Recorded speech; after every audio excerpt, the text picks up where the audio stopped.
Hello, hello, hello, everybody. Welcome to a special Sunday afternoon messages of love. This is a makeup session to come and complete the free readings from my earlier session today. There is no chat on this session because I'm not taking any new requests.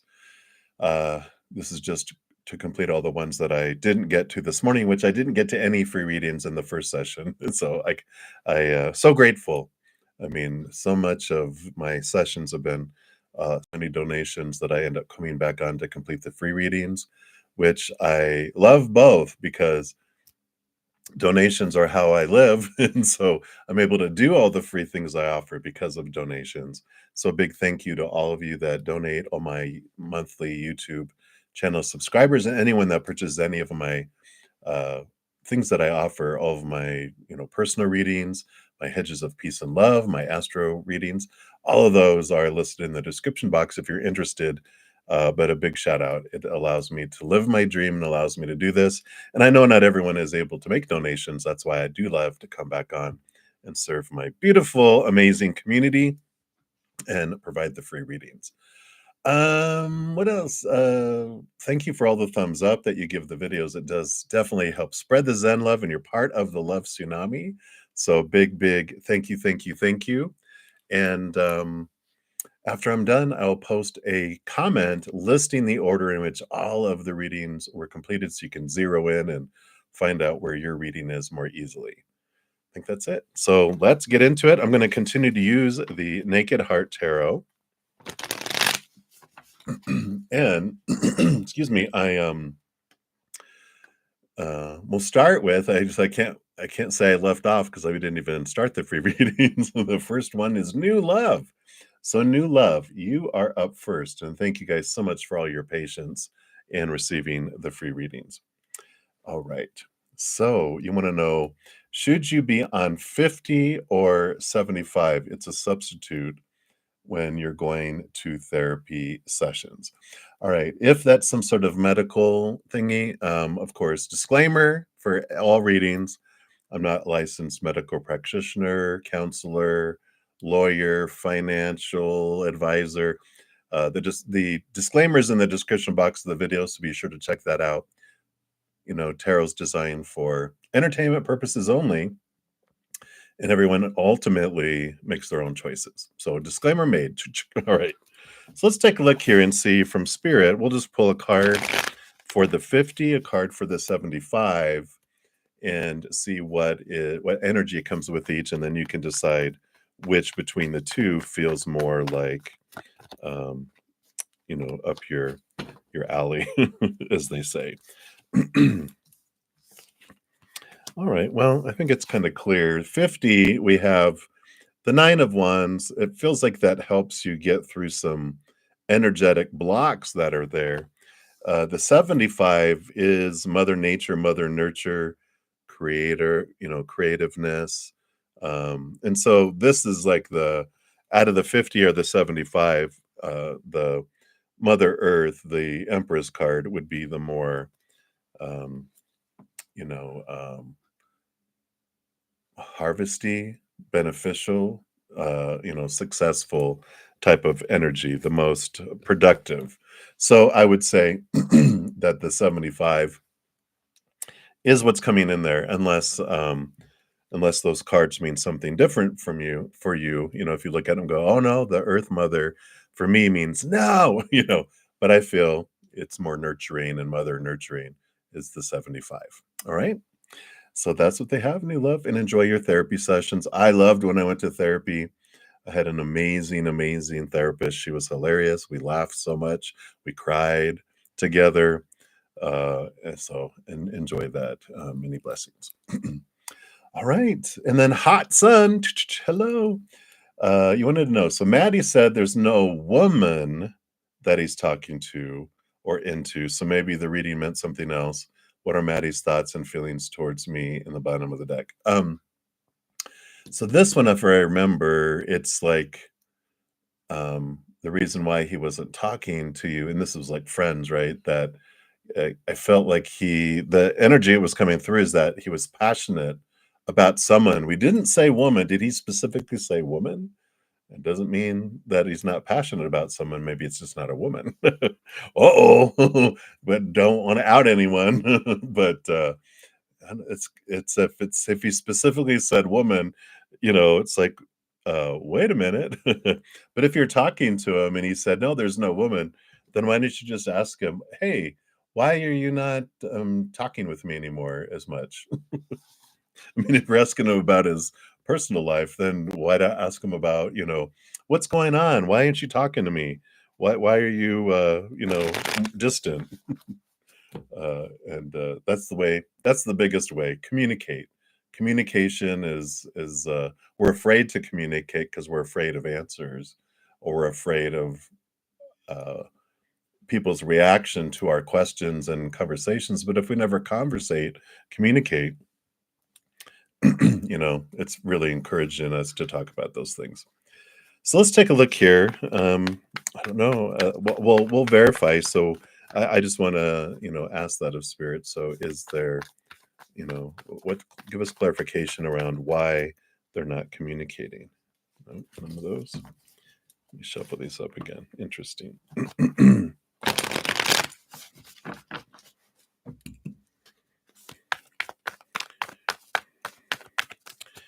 All right. Why are they being so? Are we getting to someone's business that they're like, none of your business, Zen? But I'm gonna push just a little bit here. Okay. All right. All right. Well, I'll look at those. And then, so what are his thoughts, feelings towards you in the bottom of the deck? So let's look at thoughts and feelings. I'm going to consider those first cards are kind of me digging deeper. So those are on me. I'm paying for those. And then the other ones. All right.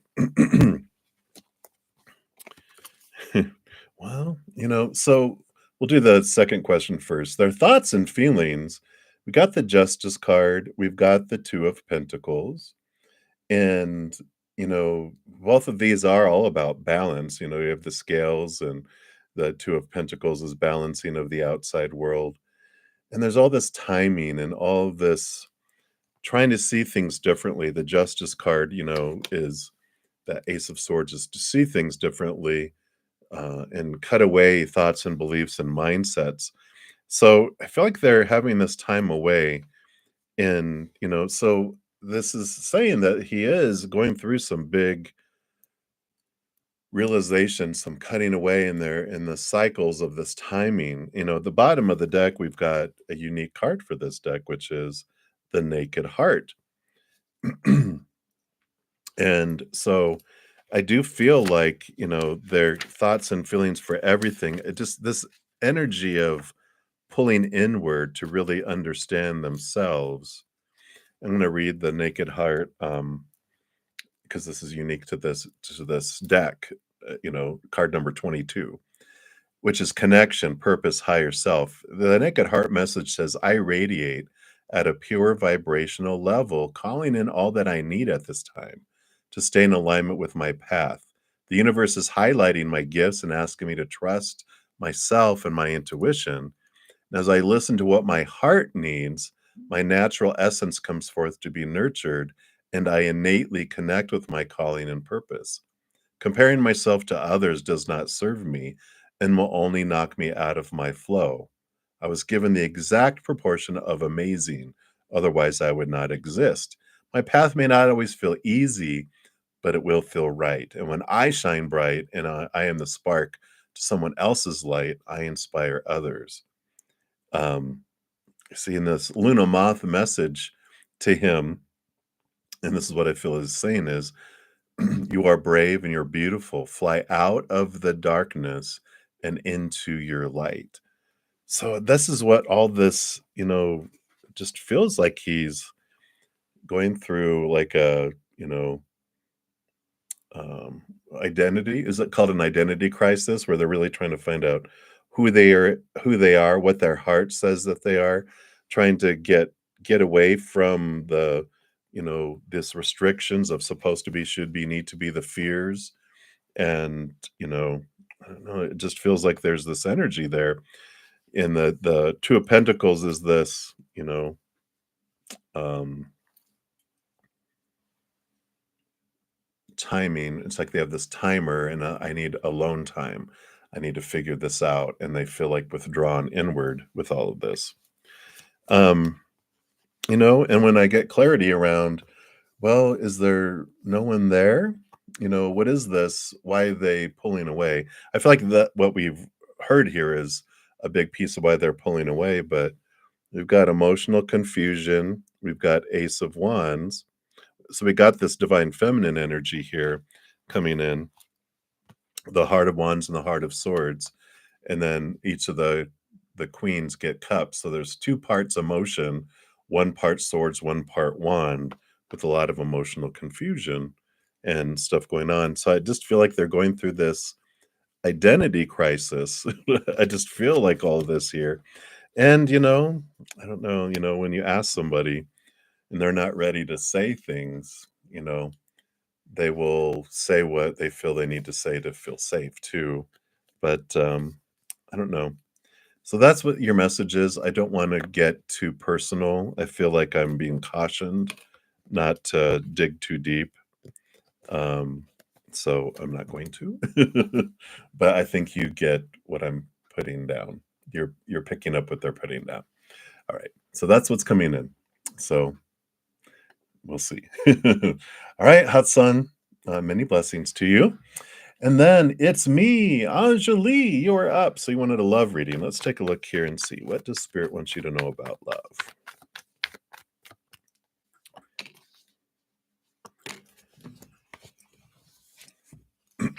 All right. So you have the Sun card coming in here. Beautiful card. It's one of the most uh, successful, abundant, flowing cards. It's the top 5 of abundance. And you have the Two of Swords, which is the battling between your head and your heart that's coming in here. And so, there is with the combination of these two coming in here is becoming aware of the battle that's going on. Your heart knows what it wants, right? It's like, I love this, I want this, and it wants to love, and it wants this, and it wants to move forward. But the mind is the one that's kind of anchoring things down, going, nope, nope, nope. I don't think we want to do that. It's like because our mind, our human mind, is rooted a lot and triggered with fears. The heart, will run out and go, I love you, and the mind's like, "Oop, get back here, pull the leash," and holds the heart back. And so part of what, Spirit wants you to know around your love reading is that, becoming aware of what fears are holding you back, understanding what your heart really wants, not what your mind is saying your heart is supposed to want, but really looking in there and going, okay, what are all these roles, the supposed to, shoulds, need tos, have tos, musts that I've had in my life around relationships, around love, and what are really what I want and what has been what I've been told. So there's this clarity coming in here, and this needs to be looked at first because when we have like this, a lot of expectations, a lot of rules, it really narrows the possibilities of finding someone that meets all that stuff. And if it's stuff we don't really want, we're limiting ourselves for meeting the loves of our life sooner because we're so restricted. It takes time for us to move and be open to them coming in. But if we willingly question our thoughts and beliefs and open up what's my type? How are they supposed to meet? How's it supposed to unfold? Who am I supposed to be? How is it supposed to be? Blah, blah, blah. We get rid of that stuff. Then we're able to move further because those roles are lower vibrational, right? They're out of fear. Oh, I have to have that, or I'm not going to find love, or I'm not lovable, or whatever it may be. It's lower vibrational. It's that anchor. It slows things down, and takes us longer to meet them.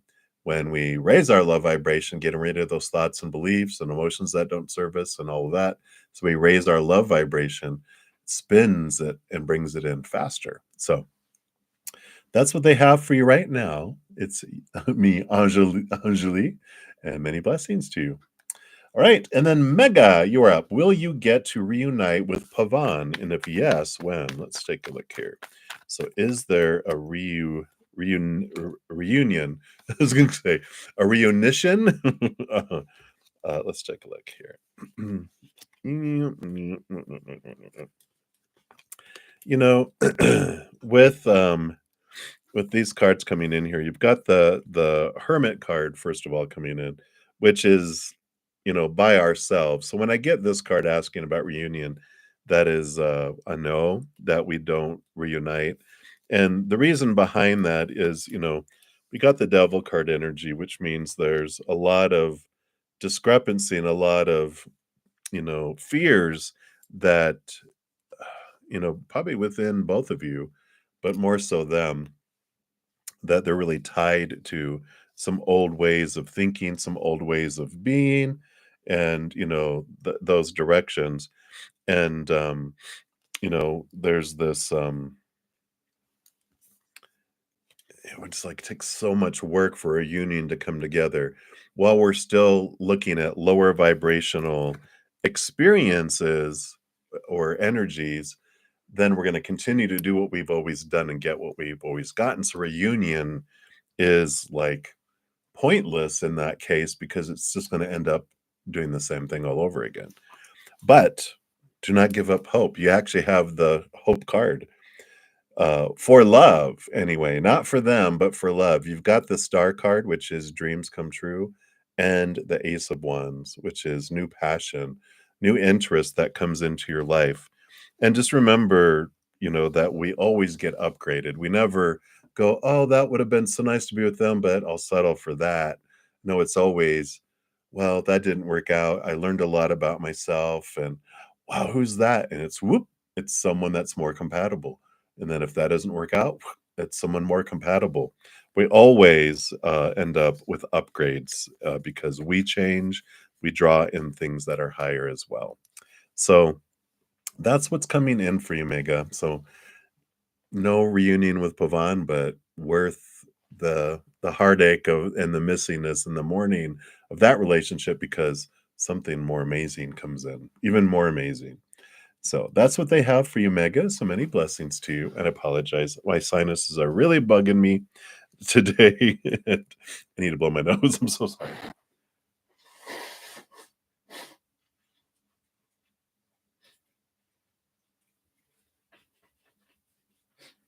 All right. So much better.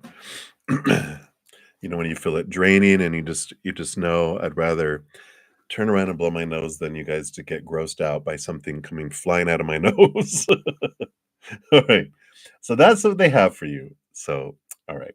Links Lee, you are up next. You'd like an ancestor message. Absolutely. Let's take a look here and see what spirit has for you from your ancestors. What do your ancestors? Okay. All right. Reshuffling here.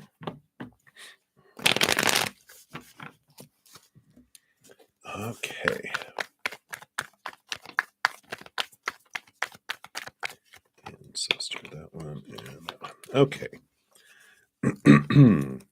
Pardon me. Wow, okay, that was hidden. All right, so we're gonna hide it and then we'll reveal it here, because you got the Heart of Cups, Queen of Cups, and you got the Innocence of Swords, the Page of Swords. So, the Heart of Cups is someone, the Queen of Cups rolls over emotion. She gets a second portion of emotion. Someone who's very empathic, has strong empathic gifts. And I feel like your ancestors are telling you that you are part of a lineage of people who were very empathic, very gifted with spiritual gifts. And the Innocence of Swords is about a knowing, a knowledge, being able to connect and understand things, what's really behind something, the story behind why someone's acting or feeling a certain way, really access to the knowingness. And the card that was hidden that revealed itself is your true authentic self, with the Three of Pentacles, being true to who you are. And I like this. It's like your ancestors are saying there's a part of you that maybe you've denied a little bit, that you revealed when you were younger, but because of ridicule or because it was um, abnormal, that you hid it because you didn't want to be abnormal. You didn't want to stand out. So you kind of push it down. What they're reminding me, when I was, I think I was in like first grade, first grade, must have been first grade, or maybe kindergarten. And we went out onto the playground, and I can still see it in my mind's eye. And I'm on these monkey bars and everything. And I look over and I see two boys picking on a little girl, and I can feel her emotions, and I can feel that she's upset and that she's getting scared and emotional. And so I walk over and I tell them, "Don't you see what you're doing to her? Why don't you guys stop?" And then they started picking on me. I suppress that in the future. I'm like, this does not fare well if I share what I'm feeling on the inside. So, shh, you know, and I thought everyone could just feel each other's emotions, but you don't talk about it because this is what happens. I'm like, "Oh." So I kept it hidden for a very long time, and I totally forgot about him, even though I would pick up on people's emotions, and I just wouldn't talk about what I was feeling because I just was part of who I was. But I feel like this is what's happening for you, and what they want you to know is you have these gifts that are ancestral, that you've been passed down, and it's part of the bloodline that you've chosen to be born into in this lifetime, and that you can access those. And there's a lot of beautiful clarity that can come into your life through those. So I like that for you, Linksley. That's what they have for you. Have fun. All right. So many blessings to you. And then we've got New Dawn Pink Rays. You are up. Anything about your future spouse? Let's take a look here and see. What little tidbit do they want to give you about your future spouse? It's always a scavenger hunt. They don't tell us everything because they want it to be a surprise. We do want that. So we got, here with the devil card, there's Capricorn energy coming in here, which is they're a hard worker. They really get down to business. They're not afraid to do the work because they know of, of the reward and award they get when they really apply themselves and do that work. The high priestess here, they're also very intuitive. So I like this combination between Capricorn energy can get into our heads. I am a Capricorn rising. Get into your heads. You can really think things. It's structure, task. Let's go. Kind of energy that comes in. It's earth energy. It's grounding, but still, it can be so much about. Got to have my spreadsheets. I want organization. I want structure. The high priestess is the intuitive part, the emotional part of them too. So I like that they have this best of both worlds type of thing that comes in here because they can intuitively really put work and they know where to put things. Capricorns kind of learn from history what works well, and then they apply it and then keep experimenting and improve and experiment and improve. So they already have this natural gift of doing, of improving, of evolving, evolution, but then the intuitiveness comes in, which allows them to really, go after things intuitively and just know this is what's going to be the best way to do it. And they do it, and it is. So I like this combination because it's like they just have a knack for things, is what people think, but they have a great intuition matched with a great work ethic as well, and very intelligent too. So I like that for you. That's a little bit of tidbits for you there. So many blessings to you. And then Kritika Sayani, want to know what is coming in your life. Let's take a look here. What does Spirit want you to know? What's the next important thing that's coming in your life that they feel you need to know about? All right. So you do have two major arcana. So you have a significant. It is significant. I asked for significant. They gave it. The Hermit card is spending some time going inward and upward.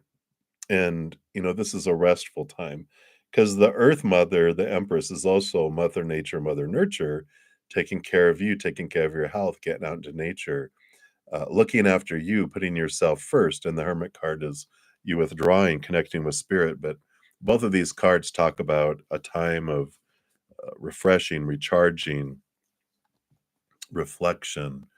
We got a lot of retrograde energy happening, Mercury retrograde right now, and Saturn is pre-shadow. More things in its pre-shadow, more things coming. So really this energy of pulling you and having you look deep into your own heart and your own self and in your mind and in your life. But I just feel like taking a big deep breath and just being still and being there in this place of bliss. And in that silence, you hear the whispers of the higher realms, and they're guiding you and bringing you information for the next stages of your life. But I like that they're wanting to there's this invitation to step back, relax, connect, become calm, and be in this place of peace. And in this next stage of your life looks pretty, um, it's full of peace and love. I like it. Uh, but it's really centered into the connection you have with spirit. So it's important for you to step away and connect upward. Right. So hopefully that makes sense. Many blessings to you. And then Happy Pill. I'm so glad, yeah, that you won for a month and your name does appear in green. I love the color of the green too, and you get your little badge too. So you are very welcome. Spirit chose you, and YouTube. I just push a button, and so we can thank the creator. All right. You wanted an April reading for the rest of April. Let's take a look here. What does Spirit want you to know about the rest of April? All right.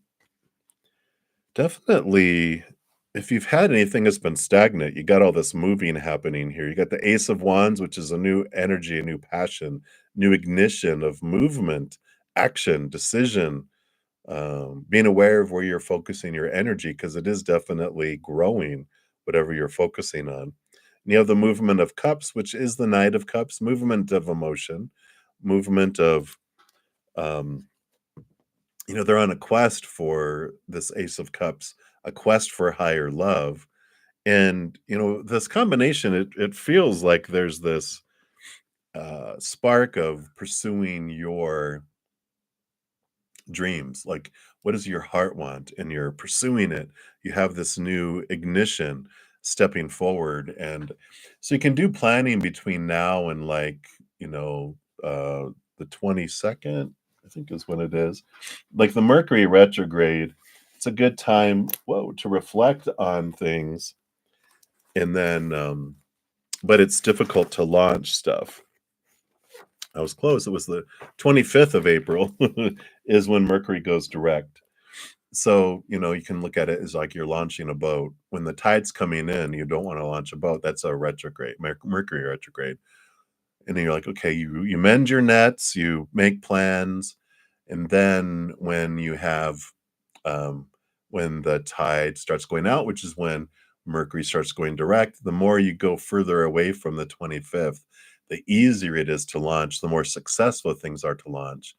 And so you can give it a week or 2 weeks, or if you're like, okay, that's my launch date, then do it, but it is about you planning and preparing during this period.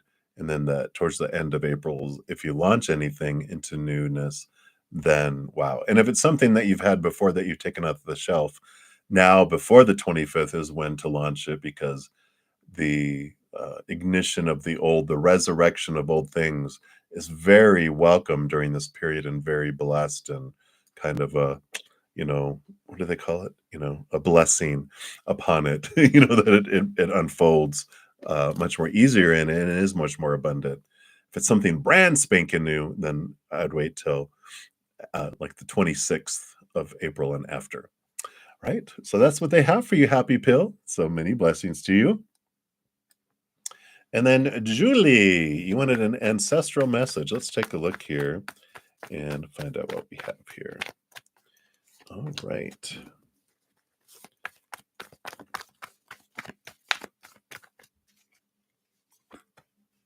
Oops. All right.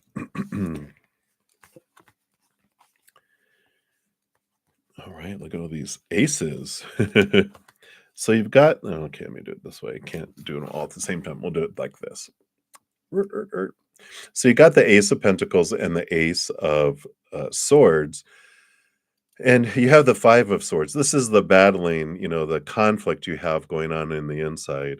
It could be external conflict because whatever we have conflict on the inside makes its way to the outside sometimes, usually, in different, extremities.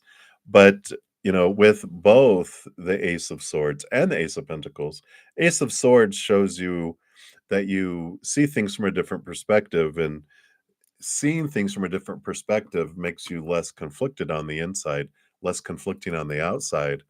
And there's these new opportunities that open up with the Ace of Pentacles. So if you've been struggling, whether, how to move forward on something because your head is saying one thing, your heart is wanting another thing, and it's been confusing, there's this clarification that comes in from the ancestors. And I feel like it's if you with that Ace of Swords, it's a gift from the heavens, and if you connect with that, intention of, "I want to see things from your perspective. Can you give me a bird's eye view?" They will bring you, clarity and information to come in and make it a no-brainer type of decision too. So if you're, like, conflicted going, "Oh, I wanna do this or this, I don't know which one." Like, "Help," and they will bring you clarity, but you have to ask of your own free will. They're always around you, your ancestors support you, and they're wise, and then they're also connected, they're on the other side, right? Obviously, so they're with, in this realm of know-it-alls. It's called omniscience, right? I think it's omniscience, omnipotent. And they are like, they're able to guide you and bring you in the information you need to make the decision easier. And like I call them no-brainers, It's like I'm confused. I don't know which one. Means I don't have enough information. I'm like, oh, that's right. So then I go, can I have just a little more information to make this an easy decision? They're like, bloop. And I'm like, oh, okay. Not that. I'll take that. So I like that. That's what's coming in there for you from your ancestors, Julie. So they're so willing to answer questions and to you know, uh assist you in any way that they can there. So that's what's coming in there. All right. So many blessings to you. All right.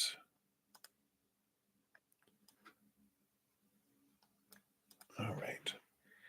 And so up next, I'm sorry, I got a donation that came through.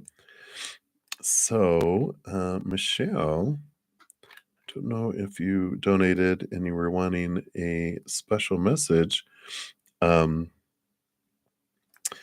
So Michelle, if you're watching and you submitted that, I don't take donations during this session, but if you'll send me an email, my email address is in the description box of the video, bredazen@gmail.com. Um, Let me know what your question is, and I will get you your message either through a video or through email or whatever. We'll work it out, and I'll get that to you. So just email me if you would, if you're watching. Hopefully you're watching, because you did it on Cash App, which I don't think I can communicate back to you on there. So, oh, all right.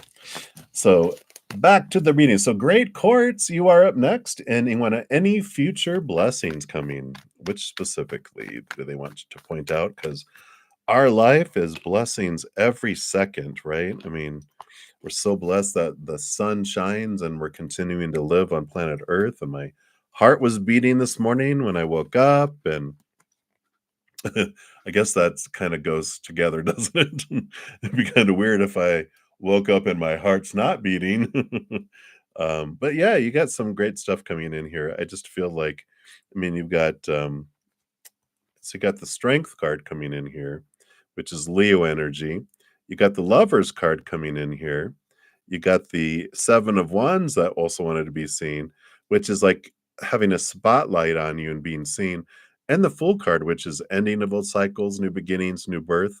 When you look at all these together, I just really feel like there's this love that's coming your way, and how this unfolds is especially with this Seven of Wands, it's like one of you is standing out, like the spotlight is on you, maybe literally a spotlight, but I feel like it's usually someone that's up on a hill in the Seven of Wands. And I feel like this is you, or them, that's on stage presenting something and in a wedding, teaching something, singing karaoke for all we know. But it's where one of you is separated from the rest of everyone else, and one of you's in the crowd, and you are looking at them, and they're looking at you, and there's your eyes lock, and there's just like this. You kind of smile at one another, and then you guys talk afterwards, and you're just like, "So, hey, how you doing?" And da da da, and you have questions about whatever was happening or whatever, but it's a spark, and that's what draws you guys together, this Lovers card coming together and this new journey, this new adventure. It's like, I never thought I would meet someone that way, and like, boom, there you are. So it's definitely this, great surprise. What a blessing that's coming in here. If you're in a relationship already, then this can be like a best friend that you're meeting. It doesn't need to be romantic, but it is like a very important relationship with that Lovers card coming in, and I like that for you, right? So that's a little tidbit of what they have coming here for you. So many blessings to you. And then Ange 777, who is coming towards you in your love life? All right, let's take a look here. What do they want you to know here? Keep getting three cards, right? Wow. So for love life, you got the Hermit card here, which is you have the Two of Wands in the middle, which is the power of your energy. So you can be by yourself with the Hermit card, or the Eight of Wands, which is passion, movement, fast action, and having this passionate experience where you're drawn together energetically and physically. But so I feel like what they're saying here with the Eight of Wands is about living your passion. If you stay at home, they're not, unless you do a mail order partner, then they won't be delivered to your house. It's about getting out and living your passion, living your life. And in living your passion, that's where you meet them. And they also have a passion for doing it. It's like painting, if you want to be a painter, or pottery, or hiking, whatever this, it'd be like a meetup group in a way. That's uh too datey oriented. This is passion, like, I love doing pottery, so I'm gonna go to this place that offers a potter's wheel and clay, and I do that, and you're all full of clay and everything's all over you, and someone goes, "Hey, how are you doing that?" And you're like, "Oh, well, you do da da da da da, and want me to show you?" And you're like, "Yeah," and then you guys start talking, and spark happens. You were living your passion, not looking for love, living the passion, and then while you're living your passion, you passions ignites, and then relationship forms from that. And then you have that commonality all the time as well. So that's what's coming in with that for you right now, Anju. So we have to get out of the house and start living your passions out in the outside world, and that's where you meet them. All right. So many blessings to you. Just going to refresh here. And Mia, you're up next. So you want to know, will M ask you out in the coming weeks if you reach out to him with some excuse? You're so funny. What will he if you don't? And anything we see happening. Let's take a look here. So if you play games and, oh hey, I just need to reach out to you, are you gonna ask me out? Um, all right. Well, it seems to work because you have the Heart of Wands here, the Queen taking action, making movement, reaching out, and then with the Innocence of Swords here, which is new communication coming together there. So I feel like that if you do reach out to them, that this does ignite a more interactions, more communication. And on the bottom of the deck, you've got the Five of Cups, which is the change of emotion from something lower vibrational to higher vibrational, and even the Ace of Pentacles coming in here, which brings up new opportunities. So I feel like a big piece of this too with the Queen of Wands is managing your energy, right? Whatever you focus on is what grows and expands. So if we focus on wanting, missing, fearing, then we draw that stuff. We draw the wanting out. We draw the needing and missing out instead of, you know, because that's what our energy says. I enjoy wanting, not getting. I enjoy wanting when I'm focusing on wanting. If I focus on gratitude for who has been in my life, who is in my life, things I love about someone, then that just brings more things in. But it's sincere gratitude, making a list of things you're grateful for, and maintaining an attitude of gratitude brings in abundance and things that we're wanting in our life without wanting them. I know it sounds weird, but when we're focusing on wanting, we push it away. When we go, hey, I would really love to communicate with M, and so I'm gonna, so that's what I'd like, and I'm so grateful of when they communicate and all these times we communicated before. I love this about our communication, and you're focusing on that energy. That's what charges it and draws more similar things to it. So hopefully that helps, Mia. That's what they have for you right now. So many blessings to you. And then Day Sturgis, you are up, an energy reading. All right, let's take a look here. What does Spirit want you to know about your energy right now? Okay. All right. Yeah. You get the Tower card and you get the Four of Wands, which is joy, celebration. When you get this together, it kind of represents to me a blessing in disguise, right? Even though, a tower always says this underlying message, whatever unfolds in our life, even when lightning strikes, it is for us. It's not happening to us, it's for us. Four of Wands is joy, celebration, which means after the destruction comes the joy and celebration. And, when the tower's burning down and, we're kind of like, oh my God, what's happening? But when it gets replaced with a castle, the up to date and the other tower was dilapidated and condemned and had rats and the roof leaked and there was a gas leak and didn't have plumbing. Well, when you get a new updated castle in place of a tower with all updated stuff, all the amenities, you're like, okay, I'm glad that thing got hit by lightning, the tower. And that's what I feel like this energy is coming in here, is that seeing beyond what the human mind has been taught to see, and see things from a place of for me, that it just allows you to change things. Someone earlier today, one of the recommendations Spirit had is like when they're journaling, have at the top of their journal, even if it's for 30 days, like you put it 30 pages at the each top of the page that says, how was this for me today? And for is capital F, capital O, capital R, and underline, so that's what we're focusing on. So when this thing happened, how was that for me? So we put the experience and we write how we feel it was for us, where I could see, right now how that was for me. And if there's anything from the past that comes up, to journal about, okay, I see how that is for me now. At the time I didn't, but I see it now. Journal about that. But it's about putting the focus on for me. Everything that's happening is happening for me, even though sometimes my human mind has a hard time going, how is that for me? They get all sassy. But it's like, no, you know, let's take a look and see. And for 30 days, it's your challenge if you so choose to accept it. You don't have to. There's no pressure ever, but that's what they would recommend, or some sort of way of that. You can put your own way of like, well, I don't like that, but I'm going to do this. For 30 days, I'm going to write something to put it in a cookie jar. After I'm done, I'm going to read them all or something. You can get it as inventive and creative as you want.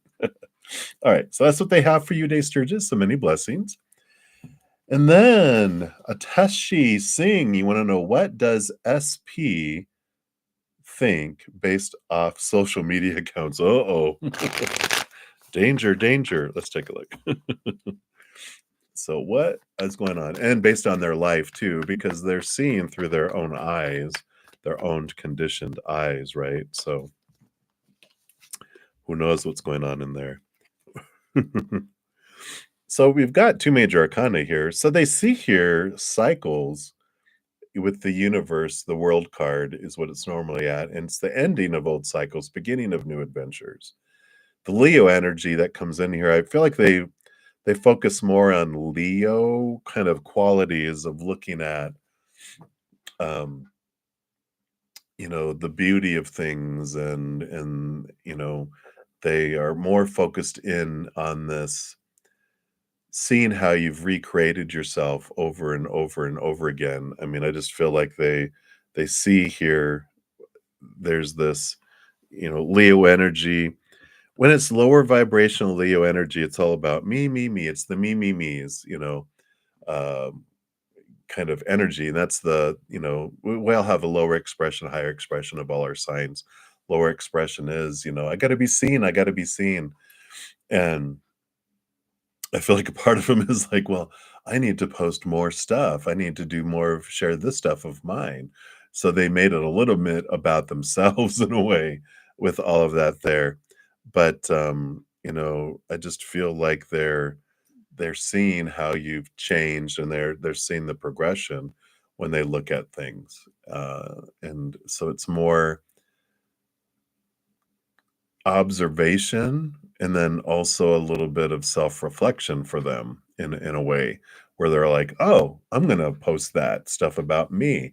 I'm gonna do this." So it's interesting that they're really focused on not so much you as that on what that means about them, if that makes sense. So that's where they're at right now. That's lower vibrational Leo energy. It's all about them. It's like, well, what do you think of me? Well, I think you think this of me, and I think that, because of I see this in you, this is about me, it's about them. So hopefully that helps, Ateshi. You're like, I know. But that's what's coming in. Hang in there. So many blessings to you. All right. And then Grace, 1111. Anything you need to know. All right. Let's take a look here. What does Spirit feel you need to know right now?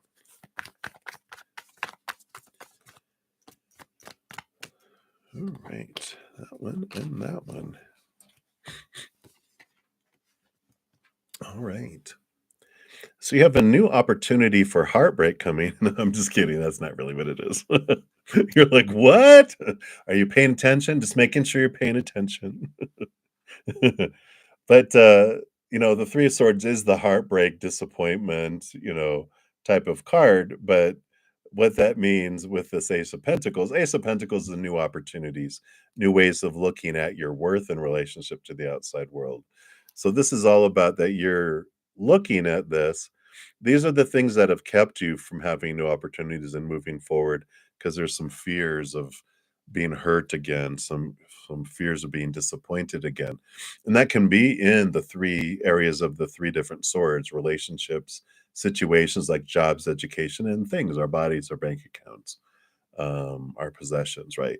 So we can be disappointed and have fear of reaching out in any of those areas. But I feel like you've been working on this. You've been looking into your shadow. You've been looking into your limiting beliefs. You've been looking into those that blind you and bind you and keep you trapped. And whatever has held you back, I like how that crow is looking over the going, hey, look over there. What's that? A new opportunity. And instead of before where you would have been like, oh, hell no, I'm not going to take that opportunity. That's too vulnerable, or that I could never do that. Now you're like, I think I'm going to try that. So I like that there's this validation more from spirit saying, you've done the work, and try to look. You might be feeling a little bit like, I don't feel like I've progressed at all. But when you look back a year ago, go, you know what? I have a totally different attitude than I did a year ago. And I feel like they want you to look at that, to celebrate it, because you have an opportunity coming up that you will take that you wouldn't have taken before. So I like that. So that's what they want you to know, Grace. Allow yourself to celebrate how far you've come and go, yeah, I can do that. I'm going to go do that. So very good. It's very supported. All right. So many blessings. And then angel blessings is up. And you want to know any blessings coming for you? Blessings, blessings, blessings. All right. Let's see here. All right. Well, the card that came flying out of the deck, you have the Heart of Wands. I like that card coming in because the Heart of Wands, she very much uh, can get things done. She knows she's aware of her power, whatever she focuses on, draws in very strong, right? And especially with the Sun card, too. This is victory, it's brightness. There's a lot of energy that comes from this, too. And I just feel like tomorrow, the solar eclipse, I feel is a good it like takes you into this spot in your life where, like on your astrology birth chart, the stars are aligning in a certain way where you manifest things very quickly. Whatever you're focusing on is what is drawn to you. The thing is, if you're focusing on lower vibrational things, it's going to bring in a ton of lower vibrational stuff fast to you. If you're focused on higher vibrational, which is more like unconditional love and joy and laughter and peace and gratitude, that brings in more of stuff that matches that energy. Ten of Swords is a good card because it's the ending of feeling this way. This rat or mouse is not dead. It's just full of all these exhaustion trying to live up to all those expectations, all of the supposed to, the should, the need to, the have to, the must, all that stuff. And all that stuff is what's been holding you back from moving forward and to being able to, have blessings come to you, have these things come forward. Um, because when we focus on, oh, I'm supposed to want this, I'm supposed to need this, we're focusing on the lower vibrational, and that's all it attracts. It doesn't attract the stuff that we're wanting, it attracts more wanting. When we focus on gratitude for the things we've already received, then we get more things to be grateful for because we're telling the universe, I really enjoy being grateful when I receive these things, so that you receive more. And then you have more gratitude and then you receive more. And it's like there's this change and this transformation that comes through for you there. So that's what's coming through for you on that one, angel blessing. So the extent and the expansion of the blessings that are coming your way has to do with where you're focusing your energy. And so that's like the message that's important. There's so many blessings that are around you, but they can't get to you if you don't believe, or like if you don't believe that you deserve them, but also if your energy is saying, but I enjoy wanting. Well, I can't give you what those blessings are because you're wanting to stay in the loop of enjoying wanting. If you get something, you stop wanting because you've received until you want something else, right? And so they're like, oh, if you like wanting, then we got to keep you wanting. It's very interesting how it works, but that's what's coming in for you. Hopefully that makes sense. All right, I'm just going to take a quick swig here.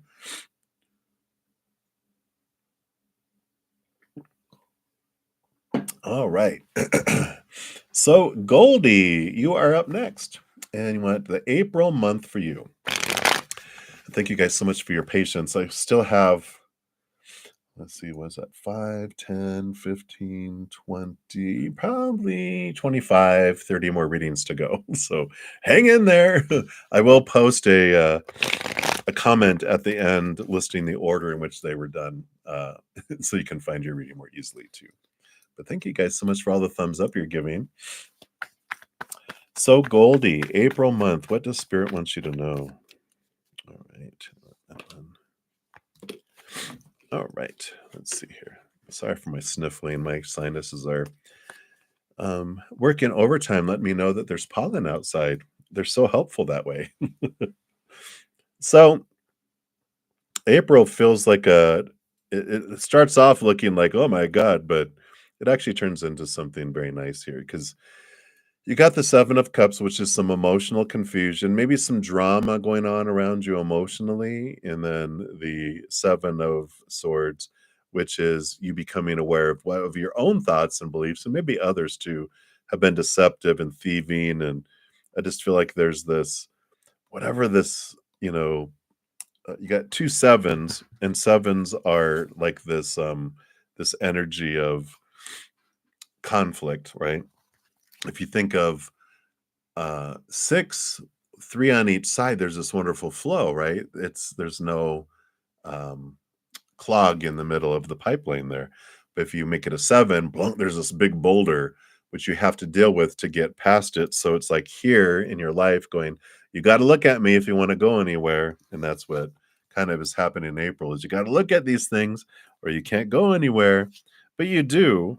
I feel like you do look at them and you do transform some emotions, some old thoughts and beliefs that don't serve you, some old emotions. You're gaining a lot of clarity in there because you do get the Innocence of Cups, which is the Page of Cups in the Standard Tarot, which is new emotion, you know, new heightened love, that comes in, and it starts off as heightened internal self-love because these emotions and all these emotions and well, your emotions are up here, your emotions down here, and your thoughts up here that they're clearing out, and these are the ones that were, making you feel small and limited and unlovable and not enough, and you're getting rid of those things. You're transforming them and seeing them for the lies that they were and how they were rooted in fears, and those aren't true. And then so you're expanding your self-love, and the more you expand your self-love, the more you're able to give and receive love to the outside world too. So I feel like it sparks something either in a current relationship, if you're in one, or you find a relationship and you're able to give and receive love in a greater way than before. Because when we can't love someone else more than to the extent we love ourselves, nor receive love from others more than to the extent we love ourselves. So if I love myself that much, no matter how much I want to give out, it's drip, drip, drip. And no matter how much love they want to give me, drip, drip, drip. But the more I expand that self love, the more this opens up and I can give and receive love more to the humans as well. So I like it. And that's what they have for you, Goldie, for the month of April. So you're really getting past some of these thoughts and beliefs and emotions, yeah, that no longer serve you, and it allows love to expand inward. That eventually fills up and flows and impacts the outward too. So there we go. All right. So many blessings to you. And then Pinky, you are up next. So Pinky, you want messages from your angel. Let's take a look here. All right. What else? None of those. What else? All right. All right. Look at you. So you've got the calling card coming in here with the judgment card, which is your higher self, calling your human self to this higher place. It's like you're receiving this, clarity around what you want to do and, what makes your heart feel full. What's your dharma, your life purpose, my calling, kind of energy that's coming in. You're getting clarity, and you have the Ace of Pentacles, which is new opportunities opening up around all that in the outside world. So it's like this feeling of I'm getting the opportunity to start heading toward what I feel is my dreams come true, what I came down here to help with. We come down here to experience life, to understand ourselves more. We're always doing that. That's our personal goal. Everyone's is like that, but um where was I going with that, Spirit? Where were you taking me? Oh, so we have that, that energy of doing that for ourselves, but then we're multitaskers. We have something we want to do to help share that unconditional love with the world in our own unique, special ways. So I like that for you. This is what's coming in. They're giving you clarity. There's a new opportunity that opens up for that. So that's what they've got for you, Pinky Pinky. So many blessings to you. And I'm so sorry, everybody. My nose is running with I better catch it, right? So let me go catch it real quick.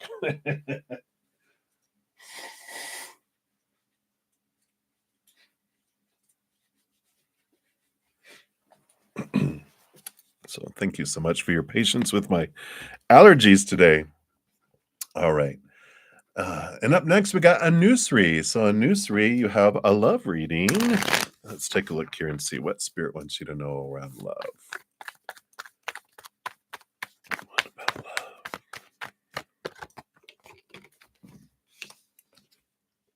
All right. Hearing a song in my head too. There's this I think it was from like the 80s. It's "What is Love? Baby Don't Hurt Me No More" is the lyrics that are coming in there. And we've got here the Innocence of Swords, which is the Page of Swords, and the Ace of Wands, which is new passion, new excitement coming in here. And I feel like, what you're letting go of, these thoughts and these beliefs that people can hurt you, the past pains of the past. I feel like this Page of Swords is allowing you to connect and to release, more of these beliefs about that people can hurt me. No, I can only hurt myself. That's my job. No one else can hurt me. My thoughts and beliefs are what allow people to hurt me when I believe that when they do that, that means this about me, and now I'm going to feel this way about it. I'm the one totally in control, and I like this power of choice coming in here with this Ace of Wands. You're grabbing your power by two hands there, two paws, with the tiger there, and you're just really realizing I'm the one that gets to choose what something means. I'm the one that gets to choose how I feel. I get to choose where I invest my energy and what I draw to me. And I get to choose my physical actions, of course, too. And I like this that you're seeing life differently through this process that's unfolding here before you. And it's important for you because otherwise, we're going to continue to vibrate at the lower vibration, believing those lies, those small t truths, those beliefs rooted in the fear of losing love, the fear of failure, all that stuff, all these thoughts and beliefs and mindsets that we're given so much of our life. When we're so believe that stuff, we vibrate lower, we draw in things that attract that same energy. So we draw in lower vibrational relationships, people, situations, and we're like, oh, wow, that didn't turn out too well. But we don't change anything and we continue to do it. That's what humans all do. So if you're doing that, just know you're not alone. We've all done it. We all continue to do it. Humanity will continue to do it till we evolve into the fourth dimension, fifth dimension. It's what humans do when we're in fear. Let's just repeat the pain. At least I know what's coming, But instead of doing what we've always done and drawing what we've always drawn in, both of these cards are about elevating, raising your thinking and belief systems, raising your energy. And that draws in things that are of higher vibration and higher love. And sooner, too. When we're vibrating at that lower vibration, it slows stuff down so slow that, it takes forever for love to come toward us or anything. But when we raise that love vibration, it just speeds things up and it allows that higher love to come in sooner. But we appreciate the slowness when we're in lower vibration because we don't want lower vibration things to come quick. We want that to be slowed down. And then once we hit the higher vibration, that's when things take off. So hopefully that helps, Anusri. That's what they have for you right now. So many blessings to you. All right. And then Smooth Life, you are up next. You want to know you're a good quality, and I love your little your cowboy emoticon. Howdy and yeehaw. Wow, two good qualities that you have here. You have the Three of Cups, which is joy, celebration. And so I feel like you emanate like this joy, this light.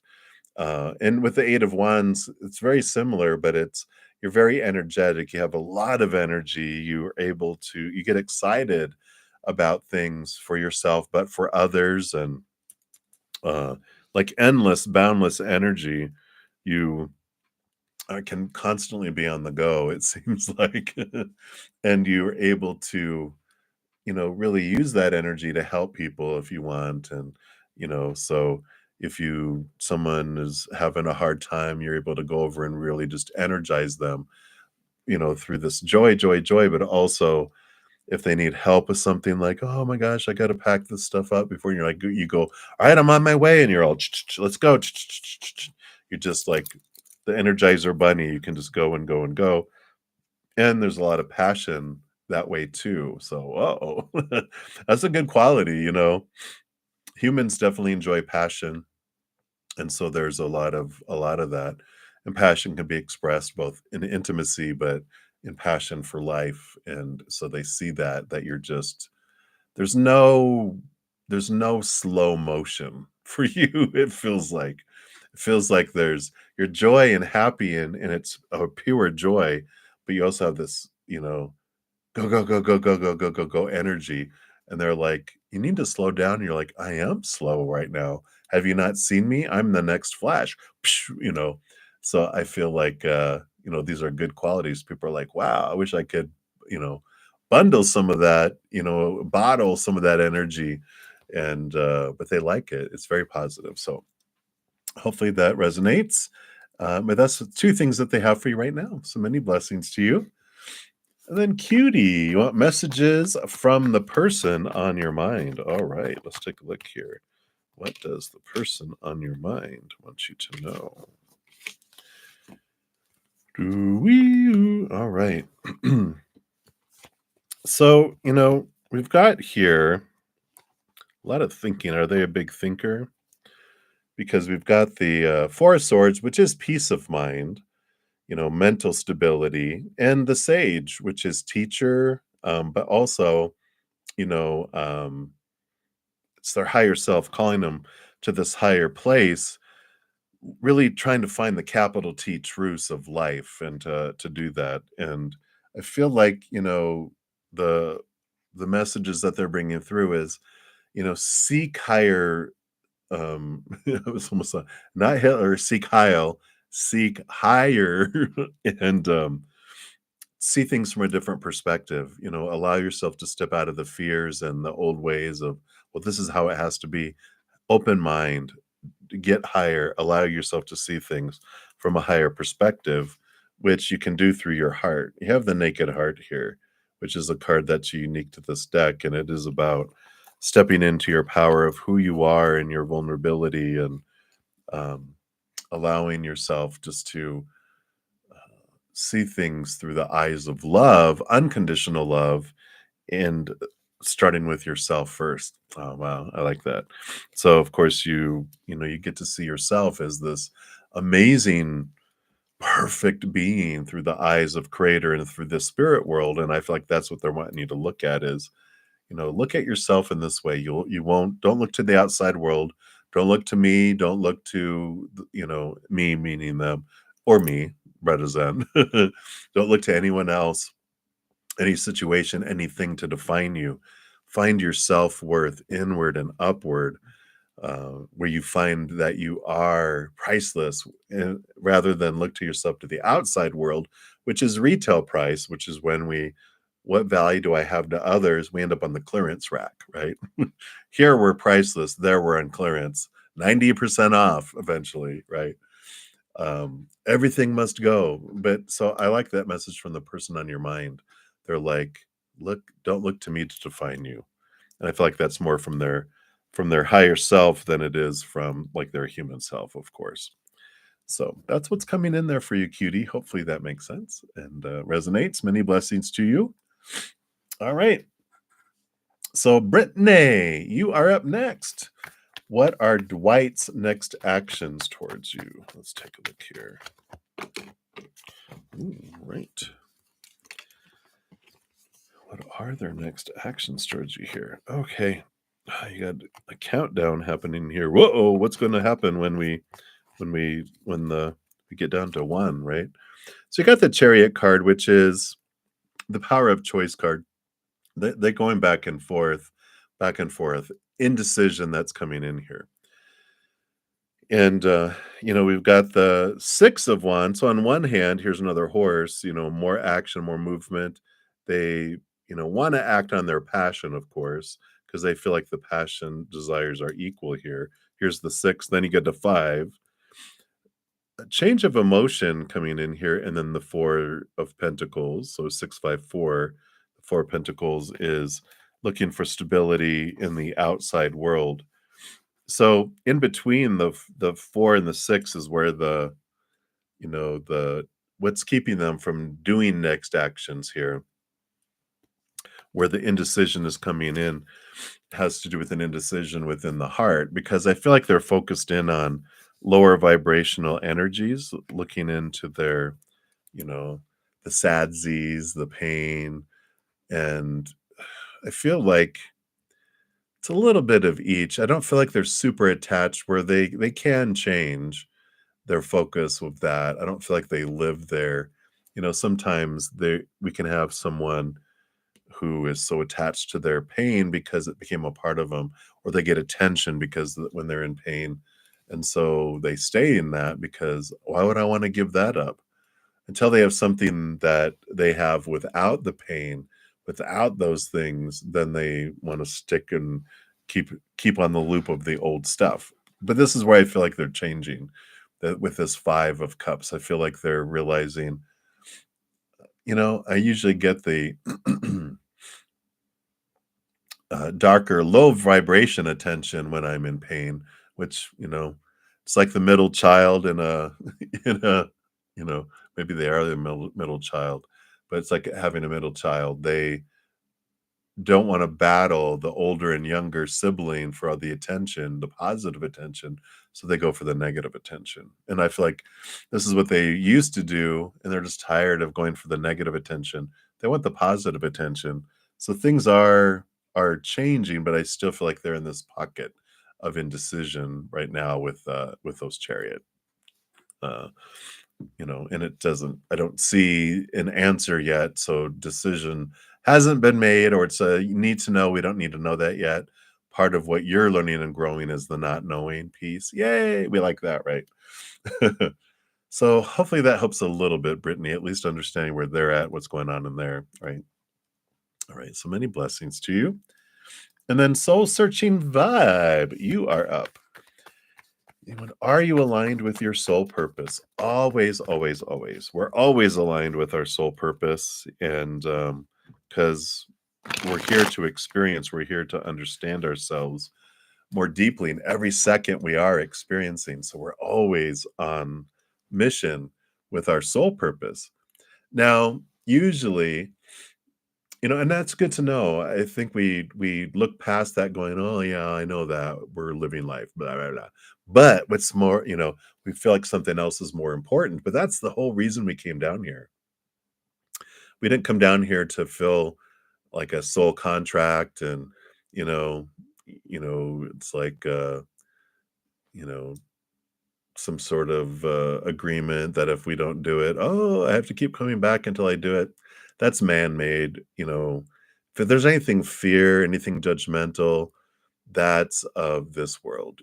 We come down here to contrast who we are, lower vibrational being, and so we can look at our higher vibrational being and see the difference and contrast ourselves.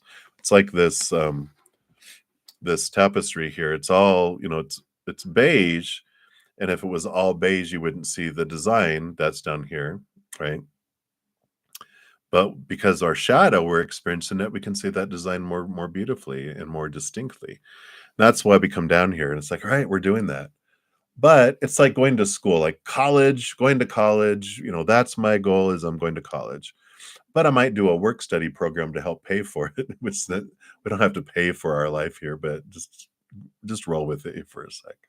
But it's like you're doing that, and that is usually what we end up focusing on, like, this is my purpose. No, no, that's just the something that you're doing to help the university, but what you're here for is the college classes and the experiences, right?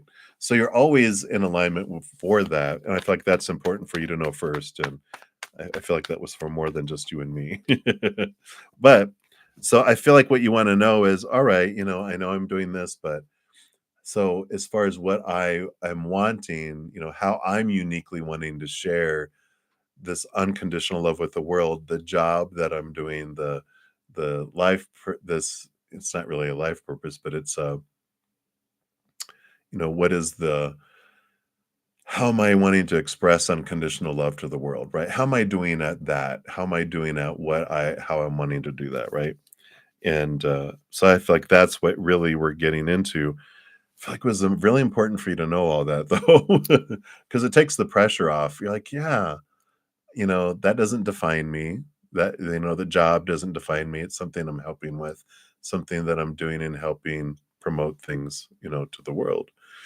Um, and I feel here you have the innocence of cups, which is you're finding this way of it filling up like a chalice and it overflowing out to the world. But there are times with the Five of Pentacles where you feel lacking. And you know, thus we want to know, am I aligned?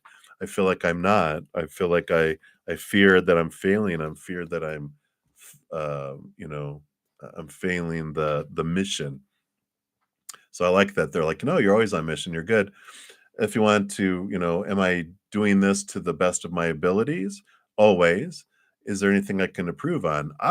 So if you want to expand what you're doing and how you're doing that, yeah, you can look into your old beliefs when you were younger of lack, of abandonment, being left out in the cold, being left behind.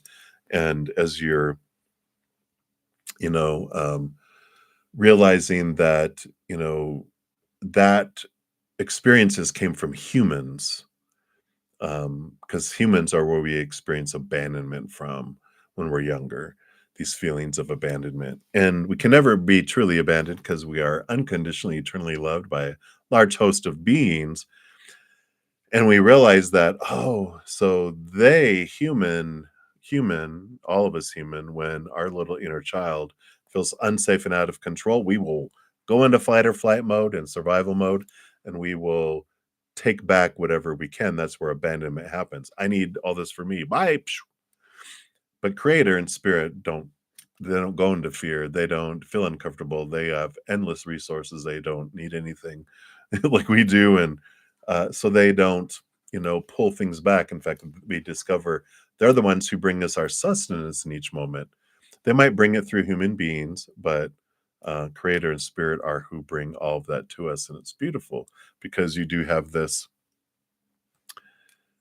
change of life going. I have everything I need right here right now inside of me, and I can now act differently in the world knowing I have everything I need inside of me, and I don't need to try to get to somewhere to be lovable and acceptable.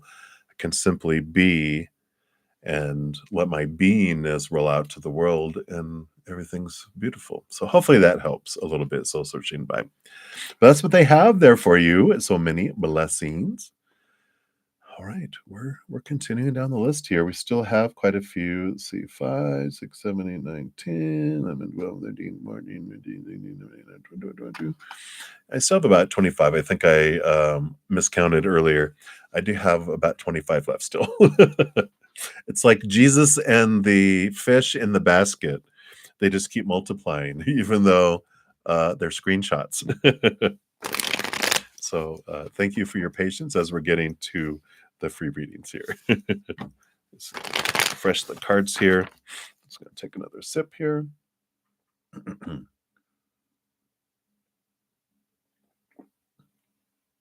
All right. So Anaket, you are up. You want to know Sanika, how Sanika feels about you. No contact. All right. Let's see what's going on with Sanika towards you. All right. All right. No, we got the Spirit of Wands, which is the King of Wands. And so there is attraction there. They have physical attraction, energetic attraction. But with this, Two of Pentacles, it's like a timeout.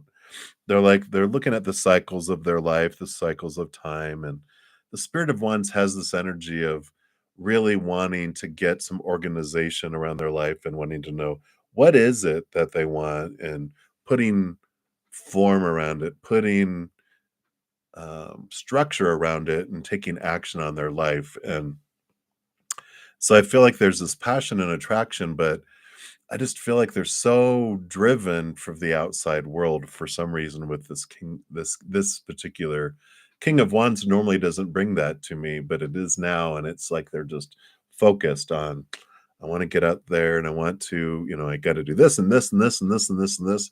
So it's more, material, like job, education, home, this, that, this type of body, blah, blah, blah. I feel like they're just in this mode of the timer has been, it's like the uh, pause button's been put on a lot of different things out inside their life. They have a lot of passion for life. There's passion for you, but they just don't. I feel like they're prioritizing things in their life where they want to get those things done first.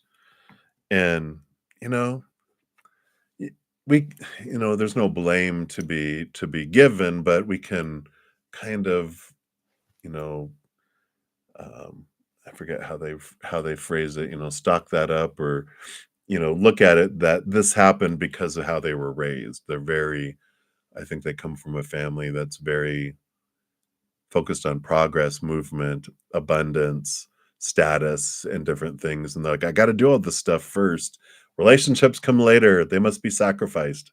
It's kind of like what they've been taught. But I feel like they'll eventually realize, why? What am I living for? Well, I'm living for love and I'm living to express love and I'm not doing that. And then they reprioritize things. So I feel it comes a little later, but that's what's going on. They have these emotions, not even emotions. I don't feel like they have a ton of love for themselves because they've always been taught the rate of the exchange currency is the outside world, not love. I feel like love was withheld a lot in their lives because I feel like it was very transactional in their parents and with everyone else. I feel like their parents are very transactional, and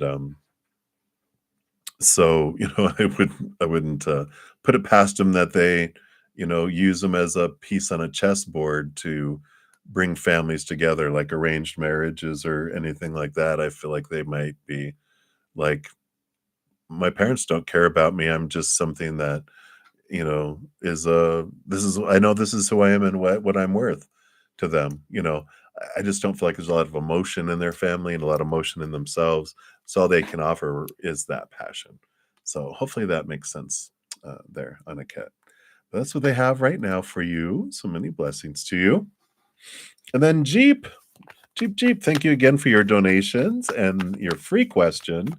Wanted a general for next month. So for May, what does Spirit want you to know about May? Jeep. All right.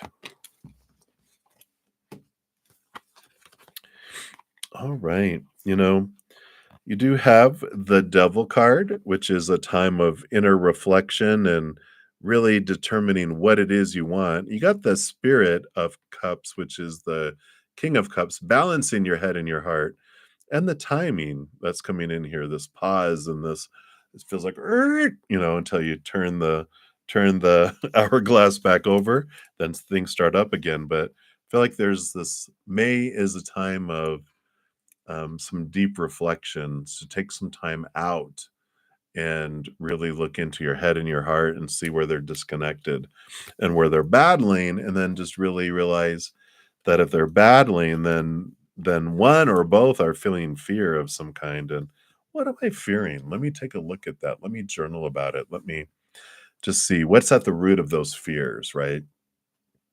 What's drawing me? What am I using to define me? That Devil card, it's Saturn, Capricorn energy. It shakes and rattles our entire life of a life, family values, family thoughts, family blah, blah, blah. So if you have any of these phrases, and there's more, I'm sure, but any of these always trigger in my mind, oh, this must be one of my small teachers of opinion. When I hear myself thinking or saying, we should do this. Should is a expectation, that's lower vibration. Should, supposed to, need to, have to, must, ought to, whatever those are, it tells us those things. And I feel like May is a time where you're getting clarity around that so you can release those things and be able to transform that.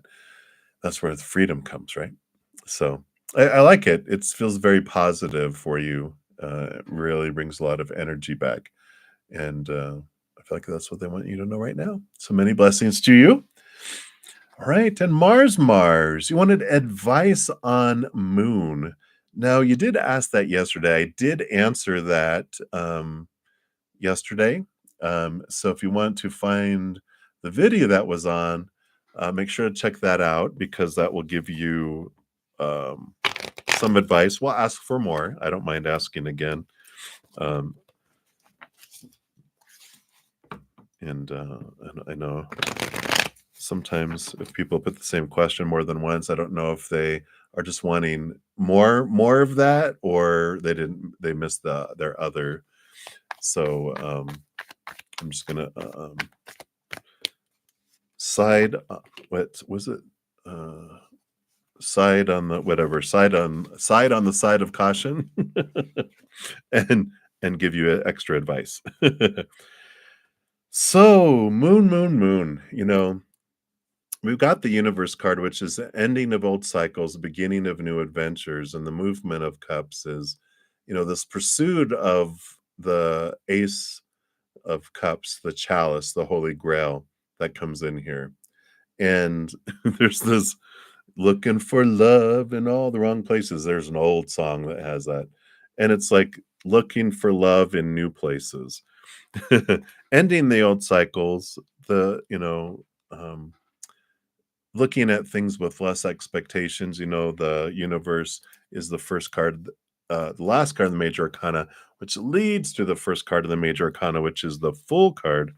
And the Fool card is about, you know, almost like childlikeness, where they look at life with awe and without a whole lot of restrictions. They haven't been told, especially a young toddler that hasn't hit that age where they're being like, no, yes, praise, punishment, all the stuff that's defining them. It's free. It's like they feel like the whole world, anything is possible until they start learning, from adults. No, it's not. So I like this advice is just to allow them to be them.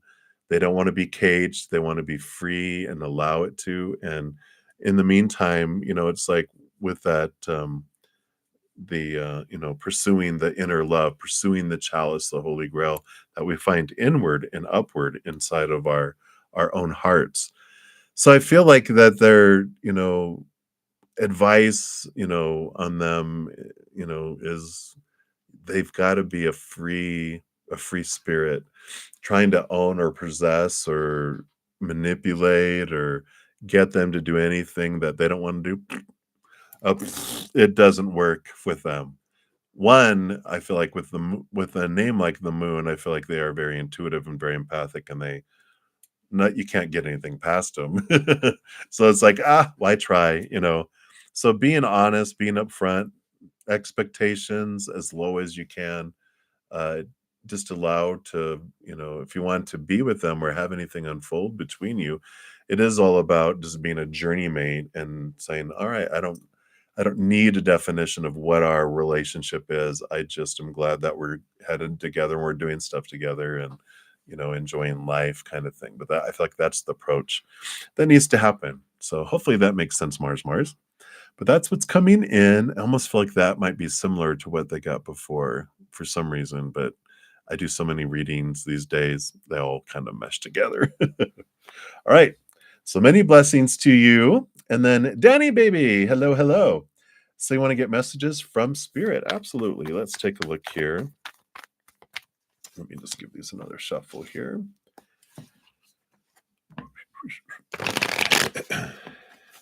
All right. So messages from spirit. What would you like? All right. What else? All right. These two. All right. Well, it's kind of a semi-clear message here. Probably really, really clear. Got the star card, which is dreams come true. The lovers card. You know, you have these ideas of what a dream come true would mean, and with the Lover's card, it's this is the portion because you have more than just, "Oh, love is the dream come true." No, you're not. You're not that, uh, no, I'm not gonna say it that way. I'm gonna say your dreams are more complex than that. That's feels right. And you're like, "This is just one piece of it," and I feel like you're in this review period of, "What is it that I really want in life? What was it that I really want from a relationship?" And I feel like that spirit is saying it's important to really realize what it is you want from a relationship. Starts from inward and upward, the relationship with self, and I feel like, yeah, I know that. I'm working on that. Always expanding that. I'm like, yep, yep, yep, okay. And but then there's the clarity that comes in is you're you're realizing what it is that you were told you were supposed to want. So you're kind of like, well, this is what people think, and so I want that. But when you really come down to it, going, you know what? I have to live with this person every day of my life. Those people that are telling me the supposed tos and shoulds and how someone should be, nope, nope, nope. They might even not visit. And you're like, it's like being at a giant dinner table at a restaurant and everyone's telling you what to order. Everyone's ordering their own food, but they're telling you what you should order and eat. You're like, I got to eat it and I'm not sharing. So I'm going to order what I want. And I feel like this is this kind of, been calling it an emotional rebellion. It's like, I'm going to choose what I want. I don't have to try to, you know, um, get into the, what everyone, trying to please anyone or do anything like that. This is for me, so I'm going to do this. And I like it. I feel like spirit is saying, yeah, it's the time for, you know, determining and defining, clarifying, releasing yourself from a bunch of stuff that's not what you want. And, so I like that because spirit is saying with your dream come true and that whatever you focus on is what you draw towards you, and when you're like if you're focusing on something because you wanna out of fear of letting someone down, it draws in lower vibrational things because that's a lower vibrational energy, so I like that they're like, yeah, they like that you're sifting and clearing out and determining. It's almost like you're taking it, "Alright, that part of my dream, let me revisit it and edit it. Okay, now this part of my dream, now this part of my dream, come true," kind of energy. So hopefully that resonates. That's what's coming through for you, Danny baby. So many blessings. Alright. So let me move some here. We are moving over to single ones now. So let me just bring some of these over. We'll do 5 here. All right. So up next we got Mizrak Bayin. Hello, hello. So what spirit has for you? Let's take a look here and see what does spirit want you to know. All right. Well, you got the devil card and you got the 6 of wands. This is this validation really for you from spirit. The devil card is Saturn energy, it's the taskmaster, it's Capricorn, it's doing the work, and then there's reward that comes from it. Well, 6 of wands is reward, it is victory. And for this combination coming through, it's just telling me that spirit wants you to know you've been doing the work. It's been noticed by them. Whether it's noticed by humans or not, most humans are focused on themselves anyway. We walk around life more like this, with blinders on. And so they're saying, don't try to put too much stock in that, whether people are noticing or not, because most people, humans are focused. So just know that we have seen what you've done and kudos. The 6 of wands is like someone up on a horse and all these people celebrating them, and that's all spirit celebrating you. They're lifting you up. You're on a horse and they just want to say, you know, be proud of what you've accomplished, what you've looked at, what you've come through with yourself. And yeah, you're going to continue to look at things within yourself, transform it. But the energy that changes that you've been doing with the 6 of wands is really opening up and drawing a higher vibrational thing. So you're about to start to see a change if you haven't noticed it already, in the outside world where you're like, things come to me easier. Things aren't as difficult as they used to be. And I like it for you. So that's what's coming in, Ms. Rack, for you right now. I feel like it's a time just to sit back, take a big deep breath. It's like turning around and looking at all the work you've done, and you're like, wow, I have blown it out of the ballpark, right? So I like it. All right. So many blessings to you. And then Aliza, hello, hello. You want to know what is coming this solar eclipse? Absolutely. Be sure to check out my solar eclipse pick a card too if you haven't already. Or if you have, maybe choose one of the other options out of the three too. There is an eclipse guide in there that tells you how to make the most of the eclipse energies, which we will fill for at least 4 to 6 weeks after tomorrow when the solar eclipse is. So if you want some more guidance, be sure to check that out here. But for you, additional information here on what is coming the solar eclipse. Oh gosh. What are the chances of you getting the sun for the solar eclipse? Got the sun card, the high priestess. So, for right now, for the solar eclipse day and the energy they're bringing in, it's victory, it's brightness, it's light shining bright. The high priestess, too, she's about, looking into the unknown, bringing the things out of the dark and into the light. And, the high priestess steps away, connects higher, goes behind the veil, dives deep into the emotions. So there's a lot of even subconscious things that are brought to the surface here on purpose for you so that you can transform those and release them and change them into something more different than they were, something that was in fear. And now it's higher knowledge and higher wisdom that you're able to do that. And it is eclipse season is energy of, endings and new beginnings and things that are happening and allowing you to, have this leap forward, to have this like chains removed so that you're not feel as weighted down and now you're going to be able to like walk really fast. There's this old movie, I'm seeing it in my brain. It had some guys from Monty Python on it, and it was they had one of the characters had huge thighs and huge legs because he'd always walk around with uh like the ball and chains on his legs. And when he wanted to run, he'd take them off and then he could go really fast. And I forget, it doesn't matter what the name of the movie is, but if it recalls it or not, I don't know if you're maybe too young to see that, remember that, but um that's what I feel is happening here. It's like these chains are being released, and then you're just like, "Whoa, get out of my way!" Boom, you're able to really leap forward and make a lot of progress because these chains are being removed. So I like that for you. So that's what they have for you right now, Elisa. So many blessings to you. All right, and then we have Luminous. Hello, hello. You want to know what are Peter's feelings and actions towards you? All right, let's take a look here. So what's going on in Peter's feelings and what are his actions here? All right. You know, I don't know, are they very self-focused? Because starting off, we've got the Chariot, which is kind of indecision. It's the choice card. And so they're kind of going back and forth, trying to figure out what, they're feeling, what's going on there.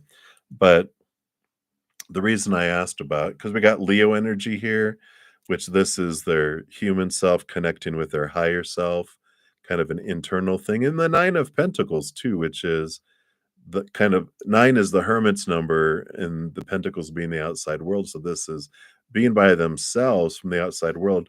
And here's spirit with them there, too. So it feels like here right now, their feelings and actions are kind of all focused on this and paused on anything on the outside world, just trying to figure out what they want, who they are, how do they want it to unfold, and that kind of energies. But it's really super focused on them, them, them, them, them. the lower vibrational energies of Leo, which is me, right? And it's that's the type of fire energy usually does that at the lower when they're in the lower expression of it. And so I just feel like there's not a whole lot of action forward, a lot of indecision that's going back and forth. Like there's feelings, there's emotion there, with the chariot being the Cancer sign, which is the rules over the moon. So there's a lot of emotion, but I feel like the emotion is below the surface. They're spending most of their time just focusing on, I wonder what I want. I wonder, I just don't know. They're like stuck between battling their head with their heart and they don't know which way to go. And I don't feel like they're making a decision. It's like someone standing on a fork in a road, but it forks off into 70 different paths. And they're like, I don't know which one I want to do. And they're just like, well, they keep on going back and forth between 70 different things. And what they'll end up doing is like, all right, let's start with the process of elimination, right? I do not want that. I do know. Okay, it's 69. Now, do we get rid of it? Okay, 68. Am I get rid of that? 67. They're starting to take away when they know what they don't want to figure out what they do want. And so I feel like it's going to take a little bit of time for that to happen here. All right. So hopefully that helps a little bit, Luminous, but maybe it'll help your understanding of why they're acting and reacting the way they are. But that was what we got. All right. So many blessings to you. And then Kritika Mahotra. Hello, hello. So you've been on vacation too long. I am going to block you now. So if you don't get this message, I'm just kidding. Well deserved. You want to know, what do people on your Instagram think about this? You hope you don't come off as a show off. Too late. I don't post anything like that. But you never know. Yeah, that's true. You make a good point that you never know what people are thinking about you, because it all has to do with how they're feeling about themselves, right? So, I'm sure there's people that think, oh, wow, look at you on vacation for too long. La, la, la. Good for you. But, the people that truly love you will say things like I did, which you well deserved. And I hope you're enjoying yourself. It's like you're having fun instead of like, oh, blah, blah, blah, right? Yeah, exactly. So, Two of Swords, people will, they'll think about it two different ways, and one person will think about it two different ways. One moment they feel this way, the next moment they feel that way. But for the most part, they just Six of Wands and Eight of Wands. They're like, wow, they see that you're just a lot of energy, and the Six of Wands is victory and a lot of stuff coming in. So it does, look here that most people think that you're just having a blast and you're a passionate person. And, the people that know you, they're like, yeah, that's them. The people that don't know you, who cares what they think anyway, right? Because if people are making opinions about us and they don't know us, and they don't know the whole situation, then they're making uninformed opinions and they're faulty. Why do I care about what their opinions are? Because they're faulty opinions. So whatever. We're worried about that. People we care about will believe what other people's opinions are, and that'll impact us. We'll end up getting rejected. So what are you fearing? People are thinking of all sorts of stuff. But the majority of them just see you having a great time with that Six of Wands, and very active and very passionate about your life with the Eight of Wands. Those are the big things that how it comes off. I don't feel majority of people, you don't come off as a show off, but people with low self-esteem, they're going to be like, oh, look at you, and again, why do you care? Right? It's a good question. Why do I care? I can't. You never know. You just never know what people are thinking. That's why there's a great meme that says, other people's opinion of you is none of your business. Because It's all about what's going on in here and in here in someone on how they see everything out here. I think we read that Facebook post about there's 1,000 versions of you out there. Any person you meet, anyone, even just walking in the street and you have eye contact, everyone has created a form in their mind of who you are. And none of them match up to what you feel you are to yourself, because even yours is an illusion. Your real self is your powerful, supernatural, eternal being of unconditional love. So that's what that big thing is. All right, I think we beat a dead horse, so they're dead, and you enjoy your vacation, and you know, stop thinking. I know that's what happened to me when one year I left my corporate job and I just took 9 months off to try to. It's the first time I tried to, head into spiritual business and stuff. But I went to visit my dad. He was living in Hawaii. He still is now. Um, and I think I stayed there for almost 3 weeks because all I did was the flight out, and they were like, "You can stay with us," and they paid for all the meals. They wouldn't let me pay for anything else, and it was great. But I was getting to the point where I was like, I couldn't think. I'm like, that thing that you push to cut grass, on the lawnmower? Yeah, lawnmower. I mean, that's how when you stop thinking so much, it feels so good. But anyway, so enjoy your non-thinking for a little bit. All right. So many blessings. Let's get going here again. So Jalpa Shah, you are up. Will Akash come back to you and leaving the third party? Let's take a look here. All right.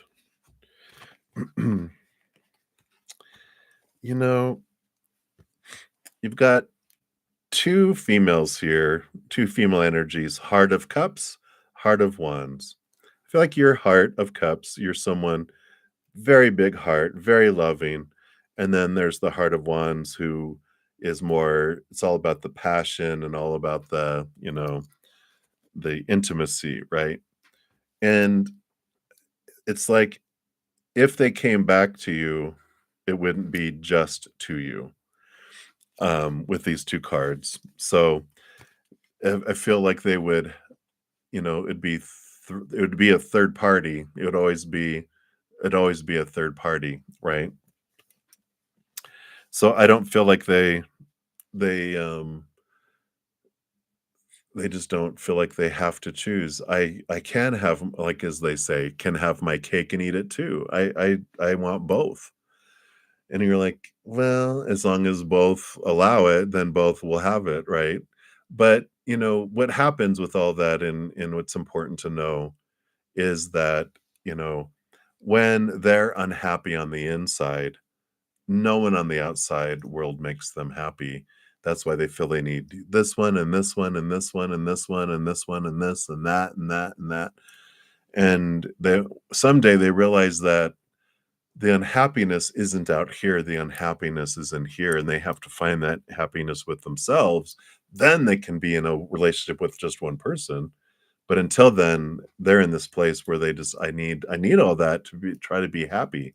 It's like, well, are you truly happy though? Well, I'm trying. And it's like, I feel like I'm happier. And you're like, you're not happy. You're empty and you're trying to fill up with all these other options. So until they do that, they won't be able to choose one. And because they haven't done it yet, I don't know which one they would choose right now. And so I feel like it's important for you to know when will you come back to you, right? That's our whole thing when we ask questions. Will they leave the third party and come back to me? Well, will you leave your third party and come back to you? Because you're cheating on yourself with them, defining your worth by them, right? That's the third party situation. Self-worth and self-love comes from our higher self. When we're looking for our worth, our definition of our worth, looking for our love out here, we're cheating on ourselves with them. So the question Spirit is asking, when are you gonna, leave that third party and come back to you? So interesting. So think something to think about. All right. So many blessings to you. That's what they have. And then Johanna, hello, hello. So your free question. Thank you again for your donations. Does anyone? Oh, I think you put this out to the group, but I wanted to answer it. So hopefully you'll watch this. But does anyone else feel like the sun is literally brighter lately? It's either that Earth. It's either that Earth's vibration is rising, or we've had too long of a winter here in Estonia. Um, well, I feel like that the Earth, of course, we're always rotating and rotating. A little bit has to do with that. You know, um, um, we're changing, ourselves. So we're seeing things differently. But I do feel like the Earth's vibration is changing. We are getting ready to move into a new world. You know, the age of Aquarius, this next 20 years with Pluto going into Aquarius is the planet of transformation, death, and rebirth. And the world is like changing, it's altering. And so things do feel brighter because I feel like we're vibrating differently and seeing things differently, but also the sun is vibrating differently.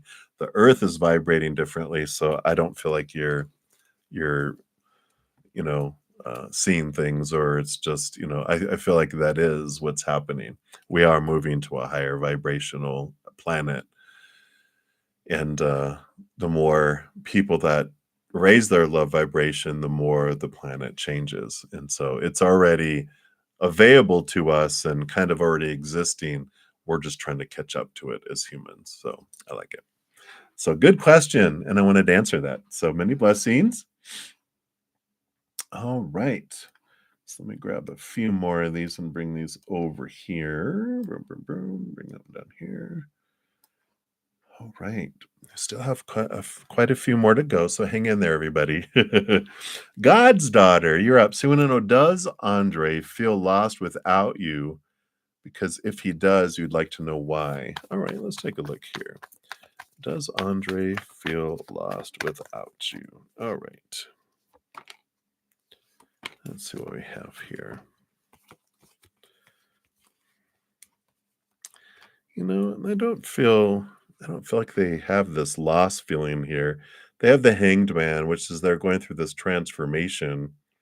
And the Innocence of Pentacles is like new things opening up in the outside world for him here.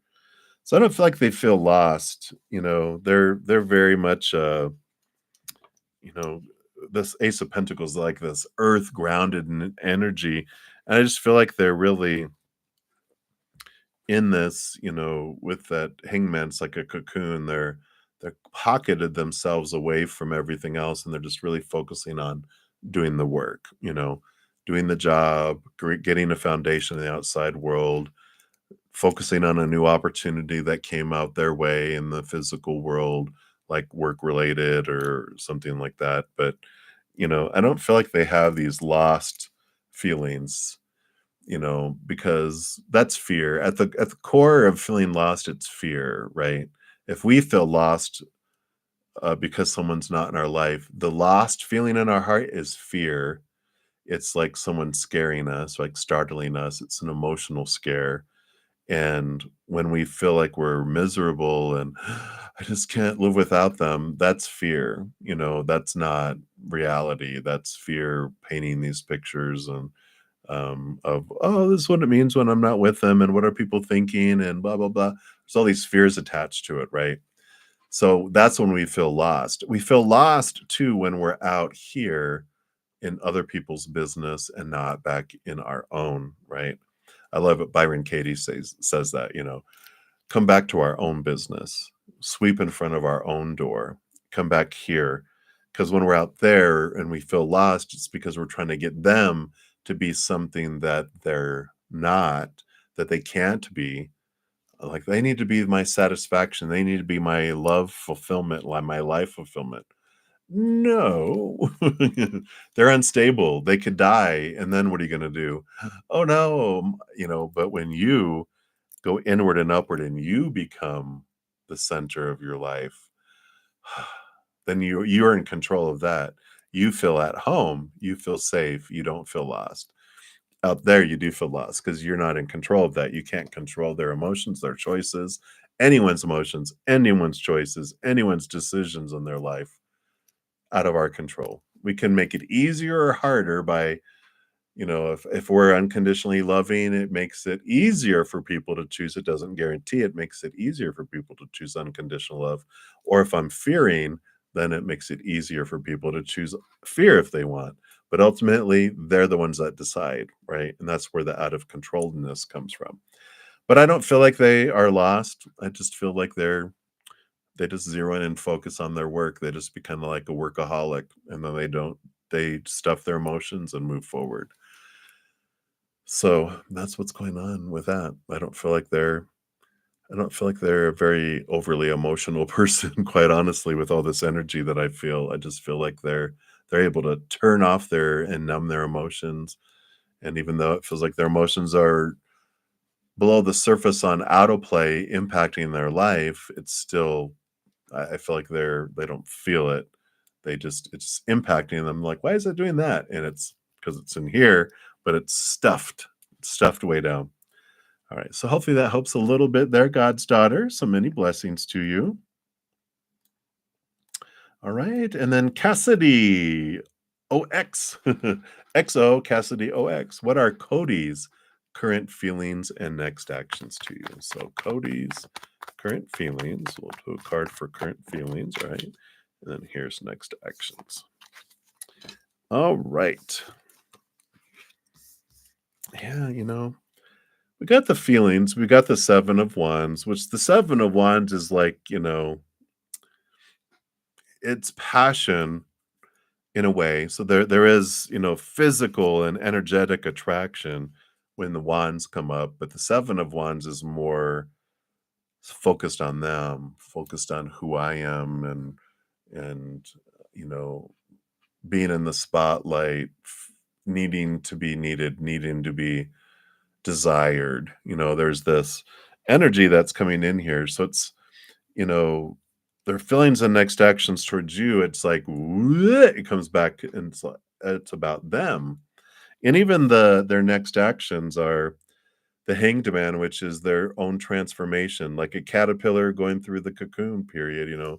What is the caterpillar doing? Oh, they're off on their own little transformation. They're on this inner reflection, and it is focused on them.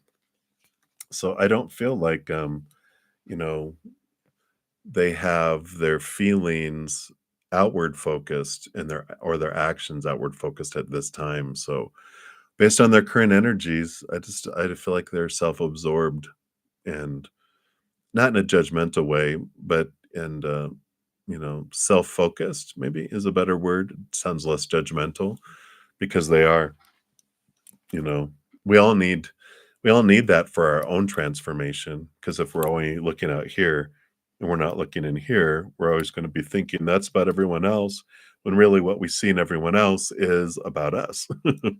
So I feel like they're on that inner journey, if that makes sense. So that's what they have for you right now, Cassidy. Short and sweet tonight. So many blessings to you. Hang in there. Let's grab a couple more of these over here. All right. So, Alice, you are up next. So, you said you've been thinking of your ex, Fernando, a lot more lately than these past few months. You dated him around a decade ago, so it's weird. He's been popping up. Has he been thinking of you too? Will he reach out? And anything around what's going on there? All right, let's take a look here. Let's see here. Oh, is he thinking of you? Oh, okay. And will he be reaching out to you or anything else to do with this here? All right. What are these? All right. Interesting. So, is he thinking of you? Two of Cups. Evidently so. Thinking of the relationship that you guys had. Will he be reaching out? I mean, we've got the Magician card, which is about action and movement. Six of Wands is victory and flow. Six of Swords is changing of mindset and moving forward and movement. All of these three are action-oriented cards. So I do feel here that that they will. I feel like they're trying to find out more about you and a little more about themselves. They're reflecting, going, I wonder how it would be if we were together again. And I feel like they are definitely thinking about it. Um, and I feel like they're gonna like there's activity around it. So I wouldn't be surprised if they reached out to you soon.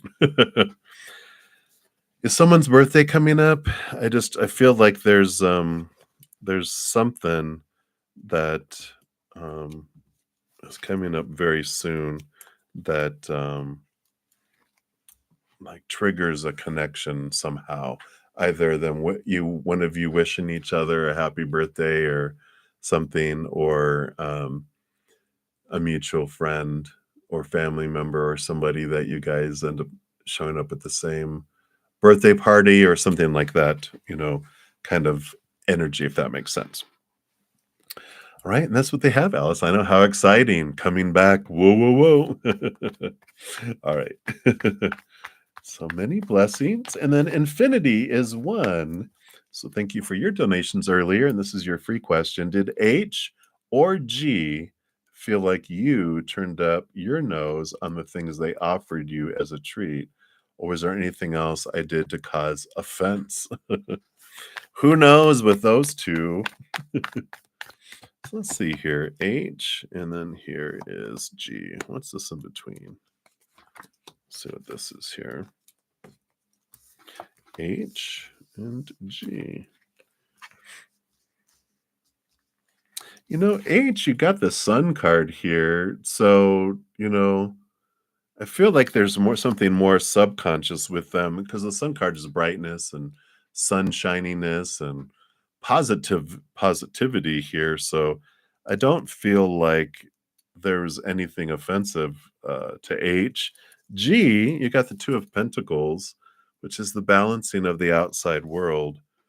And in between both of those, you've got the movement of swords, which is the Queen of Swords, balancing head and heart.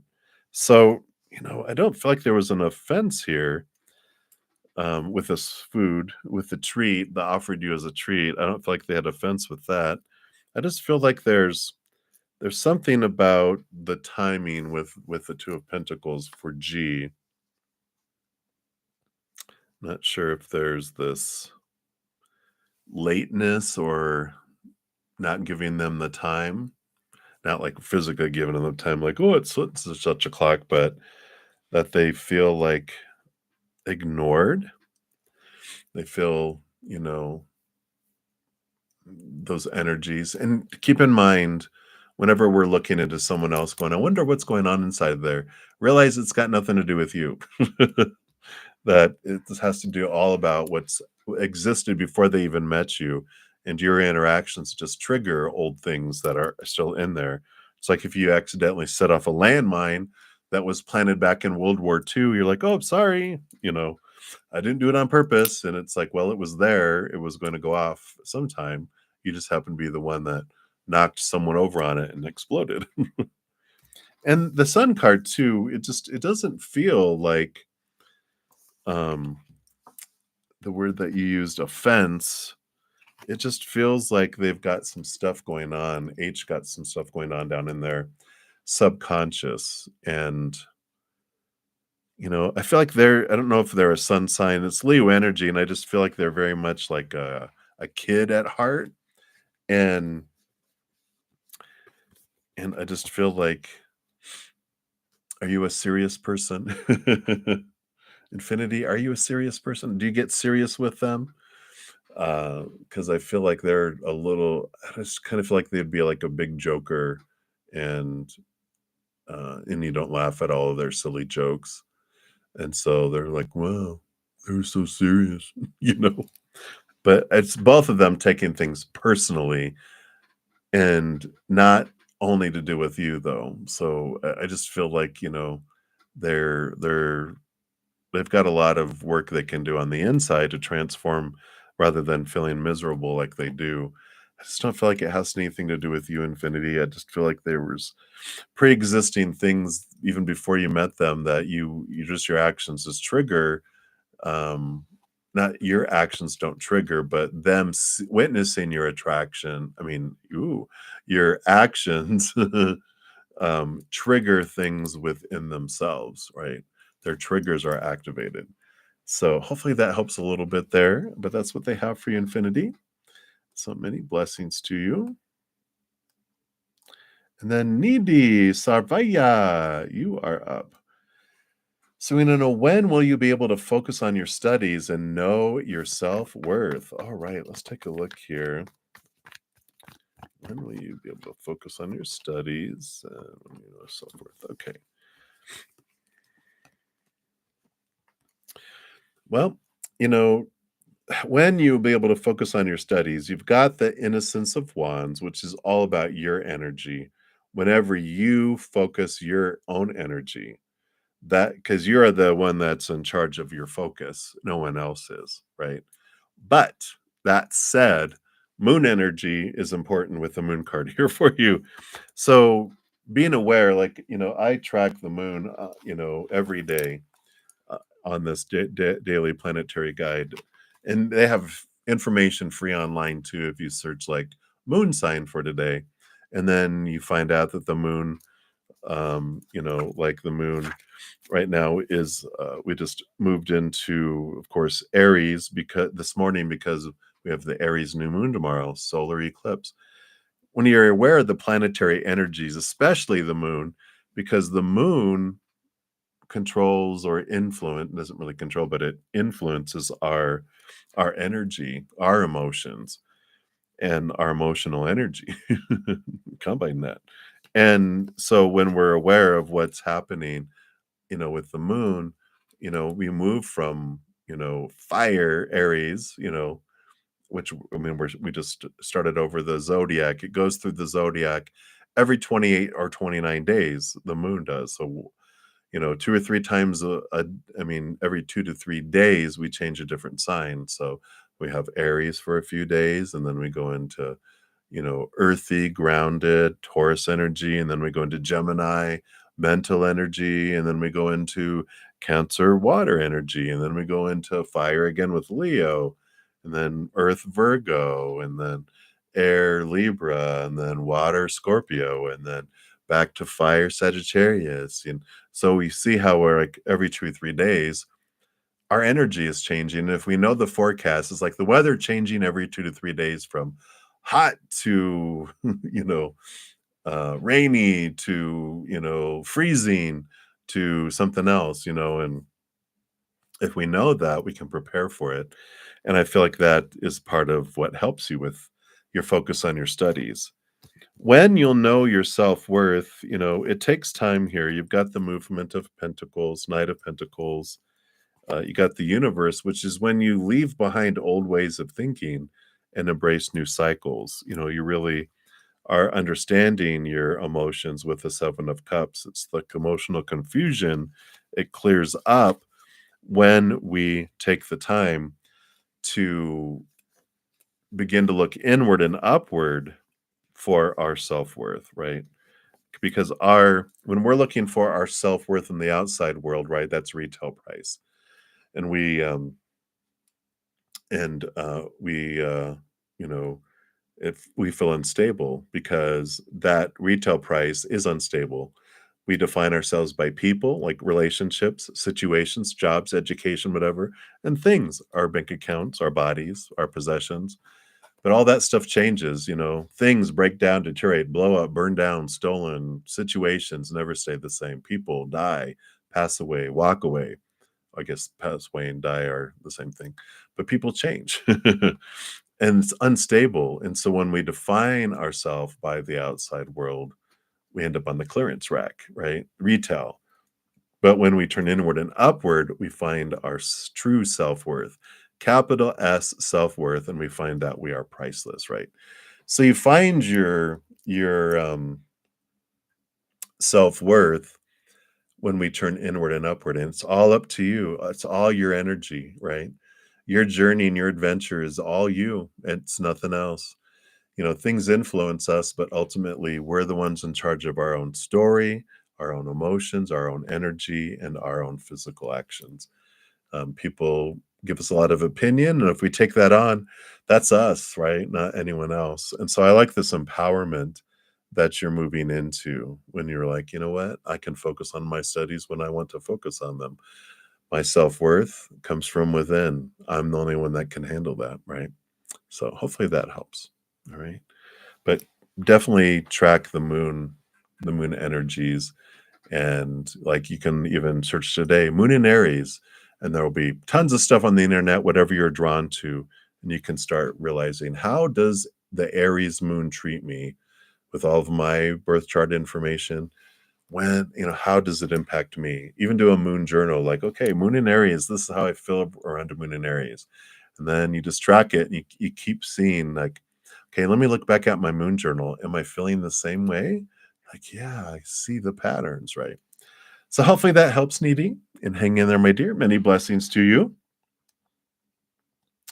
All right. And then we've got macaroni. So macaroni, general work reading for next week. Let's take a look here. What does Spirit wants you to know about work next week? All right. All right. Yep, yep, yep. Yeah. So work next week. I mean, you start off with the Three of Pentacles, which is about being true to your authentic self. You also have the Strength card, which is you connecting to your higher self, which helps you understand your authentic self and gives you the bravery to be able to just be you, right? You have the Ten of Pentacles, which there is this feeling of worth and overflowingness. And I feel like that's what happens here when you stand true to your authentic self. You connect to your higher self and go, who really am I? Your life feels full. You realize you're so much more to you. You're so much more powerful than you've been taught to believe. You're so much more talented, intelligent, emotionally powerful, than you've been taught. And I feel like next week, really, something happens here with the Three of Wands, where with all of this, you decide that you want to change directions from where you were wanting to go before. And I feel like I just feel like you're gaining this confidence, you're gaining this way of looking at your life differently. And because of that, you're like, I don't have to worry about all this stuff that I was worried about before and why I was feeling stuck. I want to go do this, and this is why. So I'm going to alter my course. I'm going to go that direction because I'm realizing that other thing that I think I'm supposed to or should or need to or have to do, I already feel empty. It's not going to fill me up. But I know this is where I want to go. So I'm going to do it. I like it. All right, Macaroni. That's what your message is right now. So many blessings to you. Right, let's move a couple more over here. One and two. We're getting there. Let's see. 1, 2, 3, 4, 5, 6, 7, 8, 9, 10. We've got two handfuls left. So hang in there, everybody. I know there's a lot of readings today, but I want to finish them all up because I won't be back for free readings until Friday. So thank you for hanging in there. So, Spiritual Journey Tarot. What's coming towards you in the spring? Hoping to be able to keep your apartment as well, being behind rent for the spring and looking for a job. Please tell me. Okay. No tears. There's no crying in tarot. Actually, there's a lot of crying in tarot. It's a lot of good release and healthiness. So if you need to cry, let it out. It helps you heal, right? All right. So let's take a look here. What's coming towards you in the spring? We'll zero in first. Are you going to be able to keep your apartment? Okay. And then job. So we'll look at one for apartment, one for job. Whoa. Come on, cards. Don't give up on me now. All right. So I do see here you got the King of Pentacles for keeping your apartment, which that is abundance, that is fullness, that you're able to maintain the apartment. If you're having trouble finding a job, which we'll look at here in a sec too, but you know, if you I don't know if you have looked into, like, I don't know where, if you live in the United States, in other countries probably have something similar too. Sometimes they have housing assistance and different things that are available, in our states that they're able to get some sort of, you know, uh, supplementary kind of stuff or something. So if you're in that point, just especially if you don't have a job and you're looking for a job, I know that takes a lot of time too. But if you have time to research some of that other stuff, that might be able to help you in the interim. The looking for a job here, you have the 10 of swords. This is not as bad as it looks.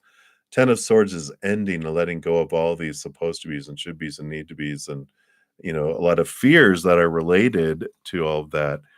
And so it's telling me here that, when you're looking for a job, if you're limiting your job search, they're like, don't limit your job search. If you're choosing customer service or sales or collections or whatever the things that you're choosing, they're like, don't select any of those. Just look for your location, see what jobs are available out there, and don't limit your search. Let your mind be open-minded in what you can do. And it might be that you just take something temporary for a little bit while you're searching, and then it opens up other opportunities. So I just feel like, looking into whatever is available, even looking at a temp agency, if you have those available for you too.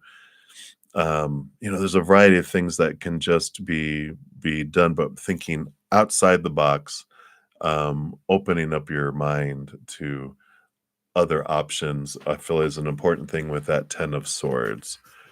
But it feels positive. I mean, the 10 is endings and beginnings, and so I do feel like that there is stuff, but it's about getting the blinders off and opening up to see things there.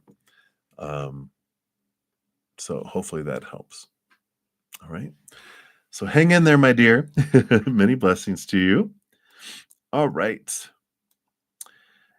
And then Jazz, you are up next. Would love to hear what the universe wants you to know and work on. All right, let's take a look here and see what they have here.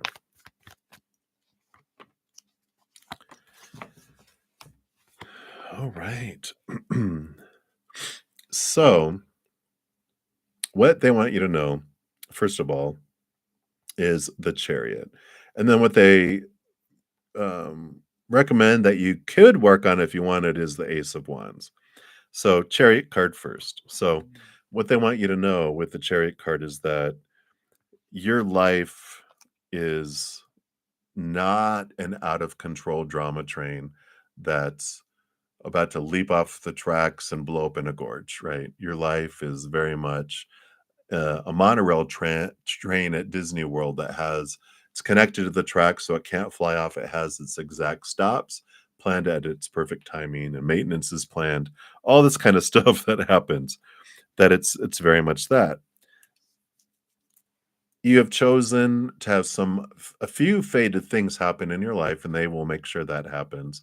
But the rest is up to you. I mean, you chose that too, but they're making those faded things come about for you. But then everything else is possibilities. It's choice. And every moment we have a choice. We have like four choices, a choice between what story that we're going to put to what's happening. We get to choose that. Even though sometimes it doesn't feel like we're making choices because we've been given a ton of opinion growing up around, well, that's supposed to mean that, and that's supposed to mean that, and that should mean that, and that has to mean that. Should, supposed to, have to, must, oughta, those words of expectation and restriction. But that's just an opinion. We can change our minds. We can look at it differently. Same thing with emotions every moment. So the second thing we choose is our emotions. We're also given a lot of opinion about that. That's you're supposed to feel that way when that happens. Well, we've developed a lot of habits and reactions of feeling a certain way, thinking a certain way. Energy, where we'll talk about energy in a moment with the Ace of Wands, because that's one of the things that they said that you can work on too. Um, Whatever energy we put out is what we bring in, and our physical actions. We get to choose all that. And though people can make it harder or easier to choose something that's of, the two choices we have among each of those is I can choose lower vibrational thoughts, emotions, energies, and actions, or higher vibrational thoughts, emotions, energies, and actions. Neither's right, neither's wrong. They just bring us different experiences. So they want you to know that no one can make you mad. No one can do anything. We're the ones that control everything in our lives. We control very little out here as well. So it releases you from everyone else's emotions and choices, and it comes back to you for yours. Now, that Ace of Wands that comes in here, what you can work on is being aware of where you're focusing your energy, because we're all taught to focus on lower vibration things like fear, what we fear in our life. Either we fear what will leave our lives or not leave our lives. We fear what will come in our lives or not come into our lives.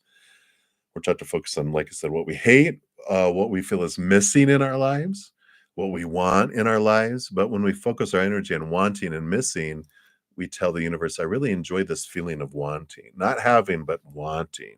All right, we'll loop you on want to then without ever getting what you want, because you like to feel like what it is to want. Same with missing. I enjoy missing. So what I'm missing won't come in because I'm telling the universe I want to be on a loop of missingness. And that's the lower vibration, right? When we focus on that, we grow it, we expand it, we draw those things to us. We draw similar events, situations, people to us that match that energy.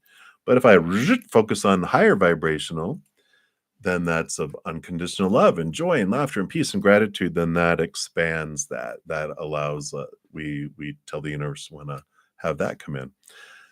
It's like a little kid going into a donut shop and it has a glass case. Whatever donuts it points at is what it gets dozens of. If it points at all the donuts it hates, guess what? It's going to get dozens of donuts it hates. If it points at everything it loves, then it gets more of what it's pointing at, showing that I love that. Right. So hopefully that helps. That's what they have for you right now. Jazz, jazz. So many blessings to you. All right. And then Sylvia B, you are up. So will you hear from Mark today? You didn't hear from him yesterday. Mark. Will you hear from him today? I don't feel like it here. There's this Mother Nature, Mother Nurture with the Earth Mother here. And the King of Pentacles, Spirit of Pentacles, is really about this homebodiness, this focusing on abundance and earth and themselves. And I also feel like this is for you too. I feel like this energy is.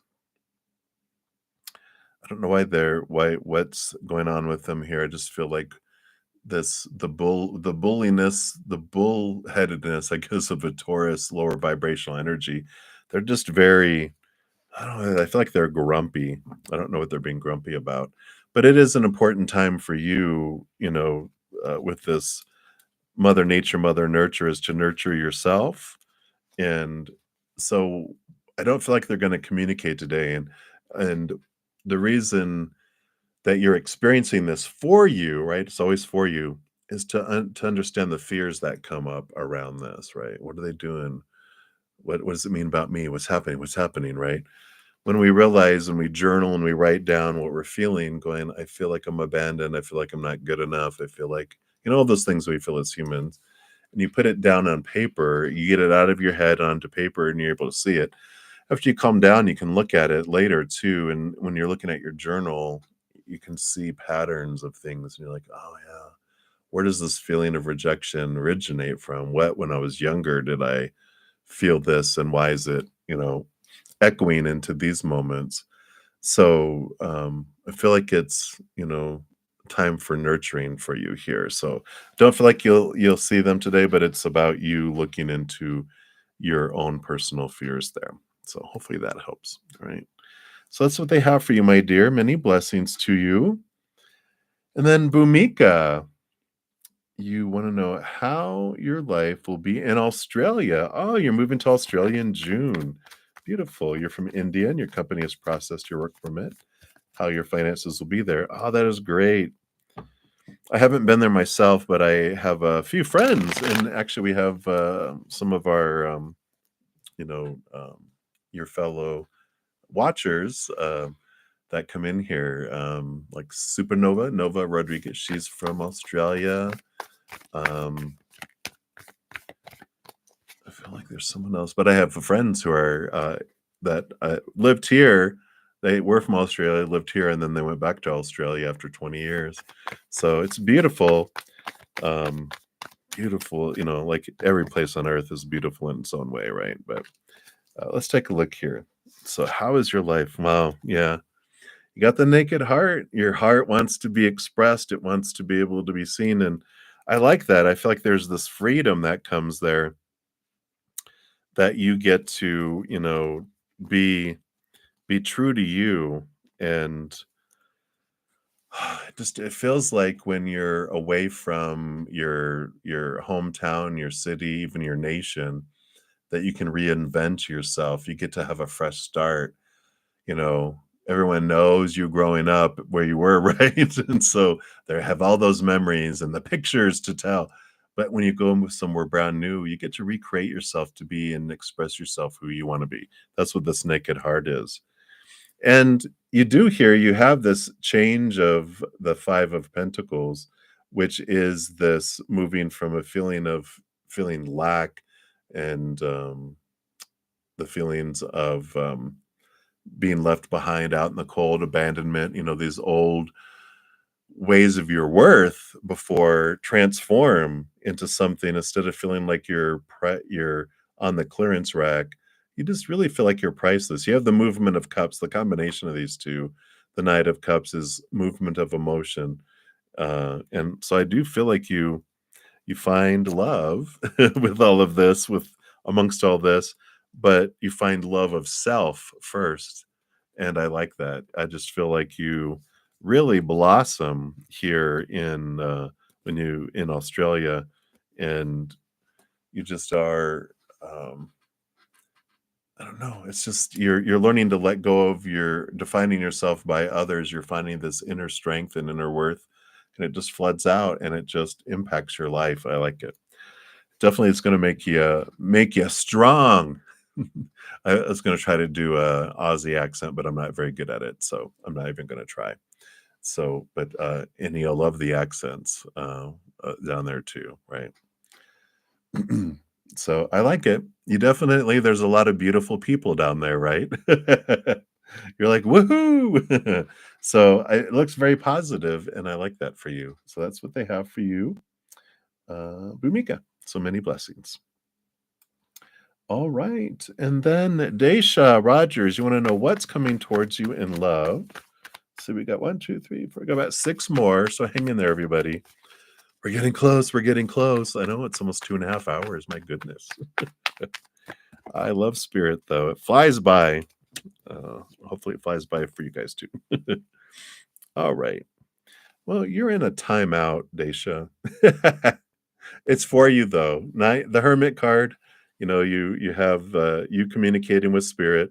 They're helping you here with the movement of swords, Knight of Swords, which is all about your thoughts and beliefs and mindsets around love are what, spirit is kind of pocketing you away from relationships right now, because otherwise you'd end up doing lower vibrational things. And when we do what we've always done, we get what we've always gotten. And bleh, right? You're like, I'm done with that. And your spirit team and soul support that. And they're like, all right, we agree. So we're going to slow things down so that you don't draw in low vibrational people for relationships. And you're cutting away thoughts and beliefs and mindsets that feel limiting and blinding and binding and trapping, that are rooted in fear of losing, conditional love, fear of rejection, fear of, all that stuff. And you're able to transform that into higher wisdom and higher knowledge, to where you're not feeling trapped and your heart's not feeling trapped and your vibration isn't low. You're raising your love vibration by getting rid of those thoughts and beliefs, getting rid of those emotions that don't, serve you anymore, getting rid of that lower vibrational energy. And even cleansing your, you know, physical environment, decluttering. So you have this flow of life, and that allows your love vibration to increase. Then that draws in higher vibrational things. So right now, it's about questioning these thoughts and these beliefs that don't serve you, and that um, have been trapping your heart. So I like that. So that's what's happening right now. I know, which is worth it. It's worth the wait. All right. All right. So that's what they have. Many, many blessings to you. All right. Then we've got Minaheel. So let me just move these and stretch these out here. All right. So Minaheel, you said your mother, Taurus mother, moon sign Scorpio, will she win a big prize bond in 2024? Show me the money. Let's take a look here. Where is she going to win a prize? A big prize, right? Significant 2024. You know, I don't get like a huge one here. You got the Three of Pentacles, which is about being true to her authentic self, and Spirit of Wands is about owning her own dreams and her energy, and really looking at those things. So I don't feel like there's this big indicator based on current energies. It doesn't mean that it can't change. But right now, it's like the Spirit of Wands is focusing the energy more into being true to our authentic self from the inside out, not so much from the outside in. So, this bond that we're looking for, it's like we had here in the United States, we had Mega Million, which got up to $1 billion payout, and then someone won. And then we had Powerball that got up to 1,300,000,000. It just seems like, what is this, a movie? It just feels so unreal. Um, and then someone won that last night. Last night? Yeah. And it's like, but do we need anything more than we have in this moment? When we come back to being true to our authentic self, it's really coming back and going, what can that stuff give me that I can't find inside of me already? And that's the kind of what I'm feeling here. And yeah, I buy Powerball tickets, Mega Million tickets here and there, especially when they get up to $1 billion. And I'm like, it'd be cool, what I could do with all that. But I'm content with where I'm at. And when I don't win, I look and I'm like, okay, I'll continue to live my dream. So I don't feel like the bond is in the future based on current energies. I feel like Spirit's pointing into basing the worth and on the authentic self. The King of Wands is even represents our higher self, our highest expression of spirit. So it's like we are powerful, supernatural, eternal spirit beings made of unconditional love. I got everything I need right here inside of me. It's me. It's that connection to the higher love. So I know. But that's what's coming in right now, Minaheel. So many blessings to you. And then Viti Jalan. Hello, hello. When any change happening for you in April? Let's take a look here. Let's take a look here.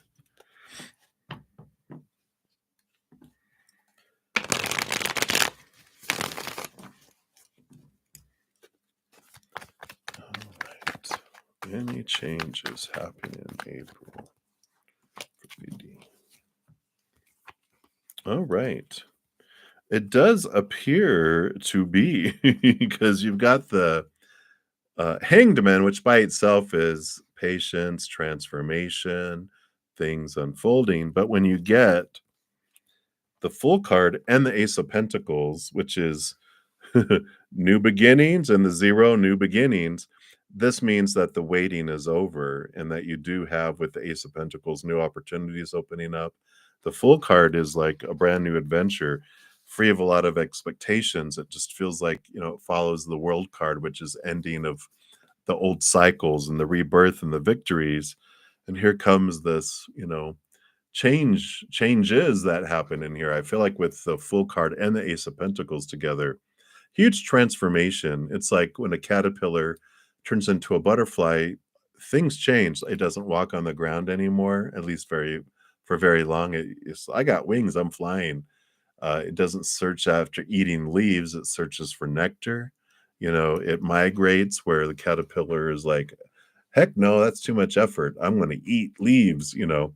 So there's a lot of things that change because of this transformation. I just feel like you're blossoming, and it's igniting some things changing in the outside world for you.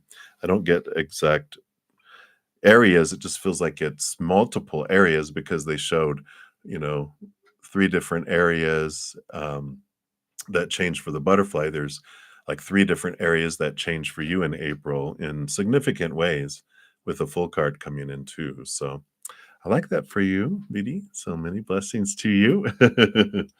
Exciting stuff. All right. And then Yavi, you are up next. So Yavi, you want Michael's energy towards you. He's an X. Those X's, I tell you. Let's just shuffle these up here. Just a few more to go, everyone. Hang in there. I got Mizrek, Bayin next, and Alice. So those will be my final two. And hopefully I didn't miss anyone. All right. Wow, look at all this balancing going in here. So, when you get the Tower card, coming in here too, the Tower is trust that whatever is removed from our lives is removed for us to make space for something that's more in alignment for our future and what our higher self wants. It also clears the pathway of all the rubble and all the obstacles that were keeping us from heading towards something that is more in alignment with our higher self. So just trust they're an X on purpose and go with that. Their energy towards you is very balanced now. I mean, you've got both the temperance and the justice, and this just happens to have scales in both. And I feel like it's like, well, on some moments it's like this, some moments like this, some moments like this, some moments like this, some moments like this. It's constantly changing because I just feel like, they sometimes they're not thinking of you at all because they're all focused on their work and whatever they're doing. And then they'll come across something that reminds you of them, and something angers them, and and then other things they remember some good times. And it's all over the place, with this balancing of the scales. It's like the scales don't always stay like this. They're always being outweighed and overweighed and all of that. But with that Tower card, especially with getting three major arcana, they're like, it's time to just know that, okay, I knew them on purpose for a purpose. I learned a lot about myself and what I want, what I don't want, and who I am and who I'm not. And I'm ready to release attachment to this and move forward. And I feel like that's spirit's like advice or recommendation. It's time. You can let stuff go, right? All right. So hopefully that helps, Yavi. That's what they have. So many blessings to you. And then Mizrak, Bayin, you want a message from Spirit? All right, let's take a look here.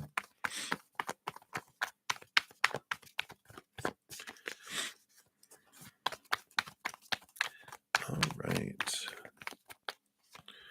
Let's take a look here. So a message from Spirit. Wow. Wow. Wow. Wow. Wow. So you've got the Star card, which is like dreams come true, and you got the Ten of Cups, which is joy, celebration, overflowing, and a lot of love, love, love, love, love, love, love here. And I just feel like, maybe you needed some hope with this because this is the hope card too, the Star card, that you do have love in your future. You are loved so much right now by all of this positive support on the other side of the veil, right? All these angels and guardian angels, spirit guides, loved ones on the other side that were here and have passed, ancestors. leprechauns, fairies, unicorns, whatever you believe those higher beings of unconditional love and light are, you are so loved, so, so loved. And then this also is the hope that giving you hope that it is in the stars, literally in the stars, that you have love that will be coming your way. Just don't give up hope. It is worth the wait. And while you're waiting, just that star represents your higher self. To connect with your higher self, connect with the higher realms.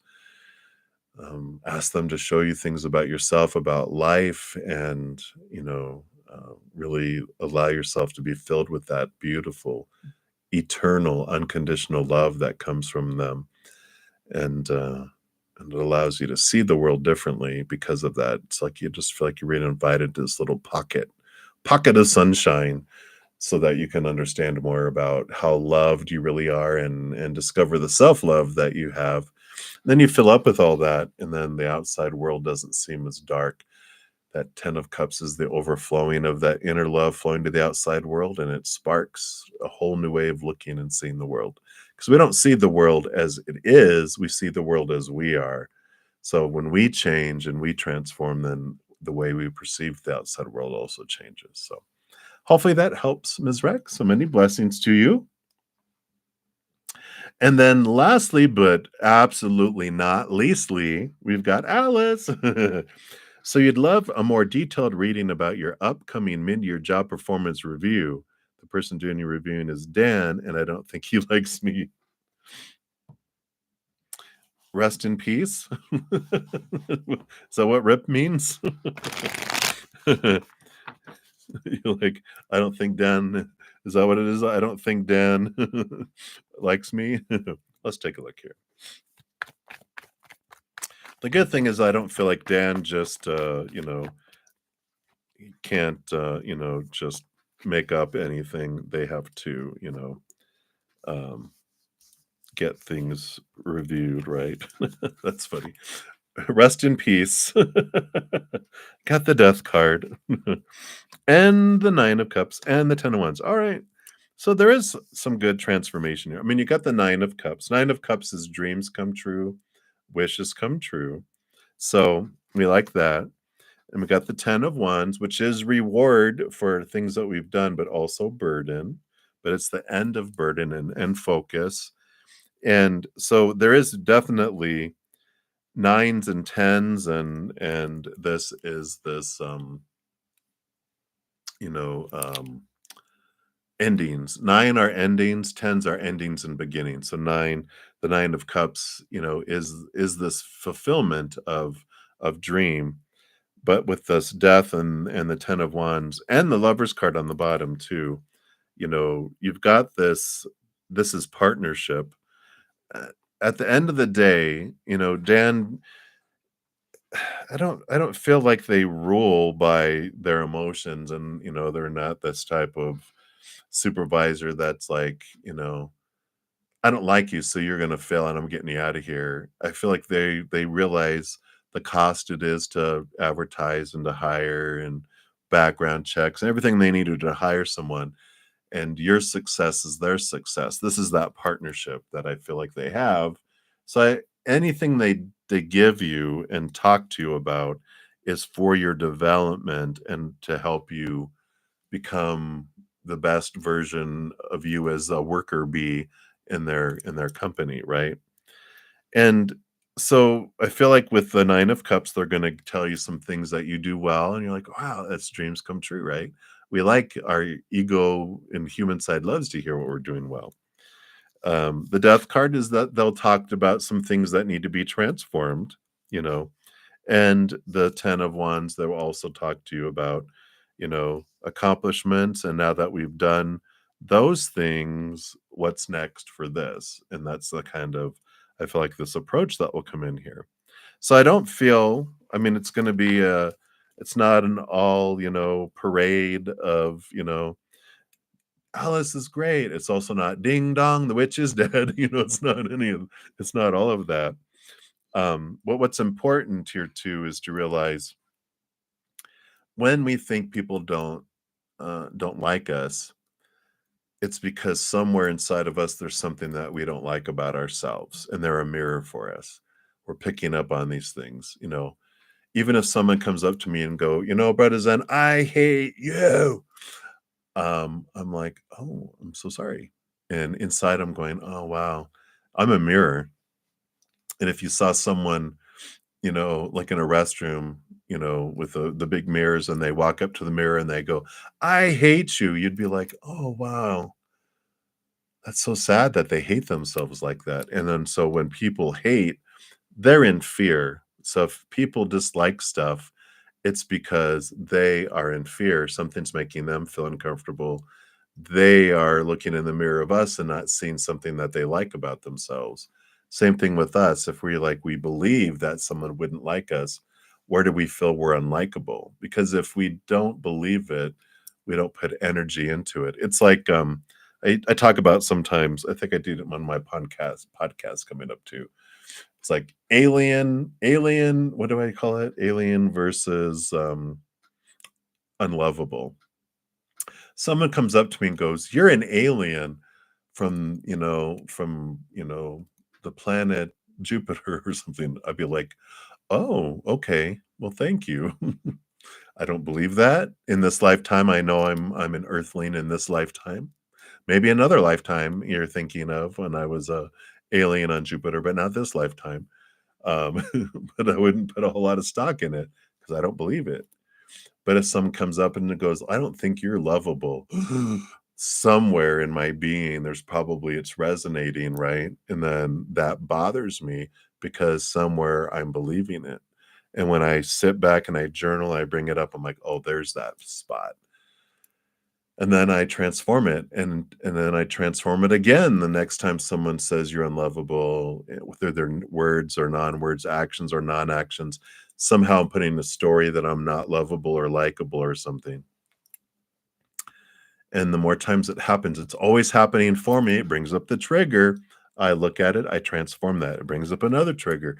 Sooner or later, it won't trigger me anymore, because I've come to terms and peace inside of me with my lovability. Someone can go up to me and goes, "You don't deserve to be loved." And I'm like, oh, because inside of my head, it reverses around, you know, like, when you're a child, I'm rubber and you're glue. Whatever you say bounces off of me and sticks to you. Well, that's what's happening is they're talking about them. And so when people are saying, "Blah, blah, blah, blah, blah," and criticizing people, I'm like, wow, this is somehow about them. And, so when people say that to me, then you realize, oh, they, they feel like if they really verbally say it right, then that's about them. But if you're perceiving it going, I don't think they like me, then you can go, where don't I think I like myself? Right. And that just helps transform things. So hopefully that's helpful, Alice. That's what's coming in right now. And thank you guys so much for all the thumbs up, all your patience, and getting to this point. As soon as I'm done here, I'm going to make the long list of all the readings by name, the order in which I did the readings. I'll pin it, and then you can find your reading more easily. But thank you again so much for the patience in getting through all the readings. It's almost 3 hours. Wow. So happy and so grateful for all of you. I so love your thirst for searching and hearing from spirit. And thank you for trusting me for reading for you. And just know, as you're going throughout each and every second of every day of your life, you truly are unconditionally and eternally loved by the mother and the father of all things, our creator. Of course, I love you guys too. So I'll be out until my next time. I'll be back anyway for free readings. Will be Friday morning. I'll be back Wednesday night for cozy chat and Thursday night for my praying mantis Q&A. So if you're interested in becoming a YouTube channel member, you can check out the link below. Zen Cricket is $2.99 a month, and the praying mantis is $7.99 a month if you're interested. And we'll leave it at that. All right. So until I see you guys again, enjoy the rest of your day or your night, wherever you may be in the world. Until I see you again, much love to you. Hang in there. Take care of yourself, and we'll see you soon. Bye-bye.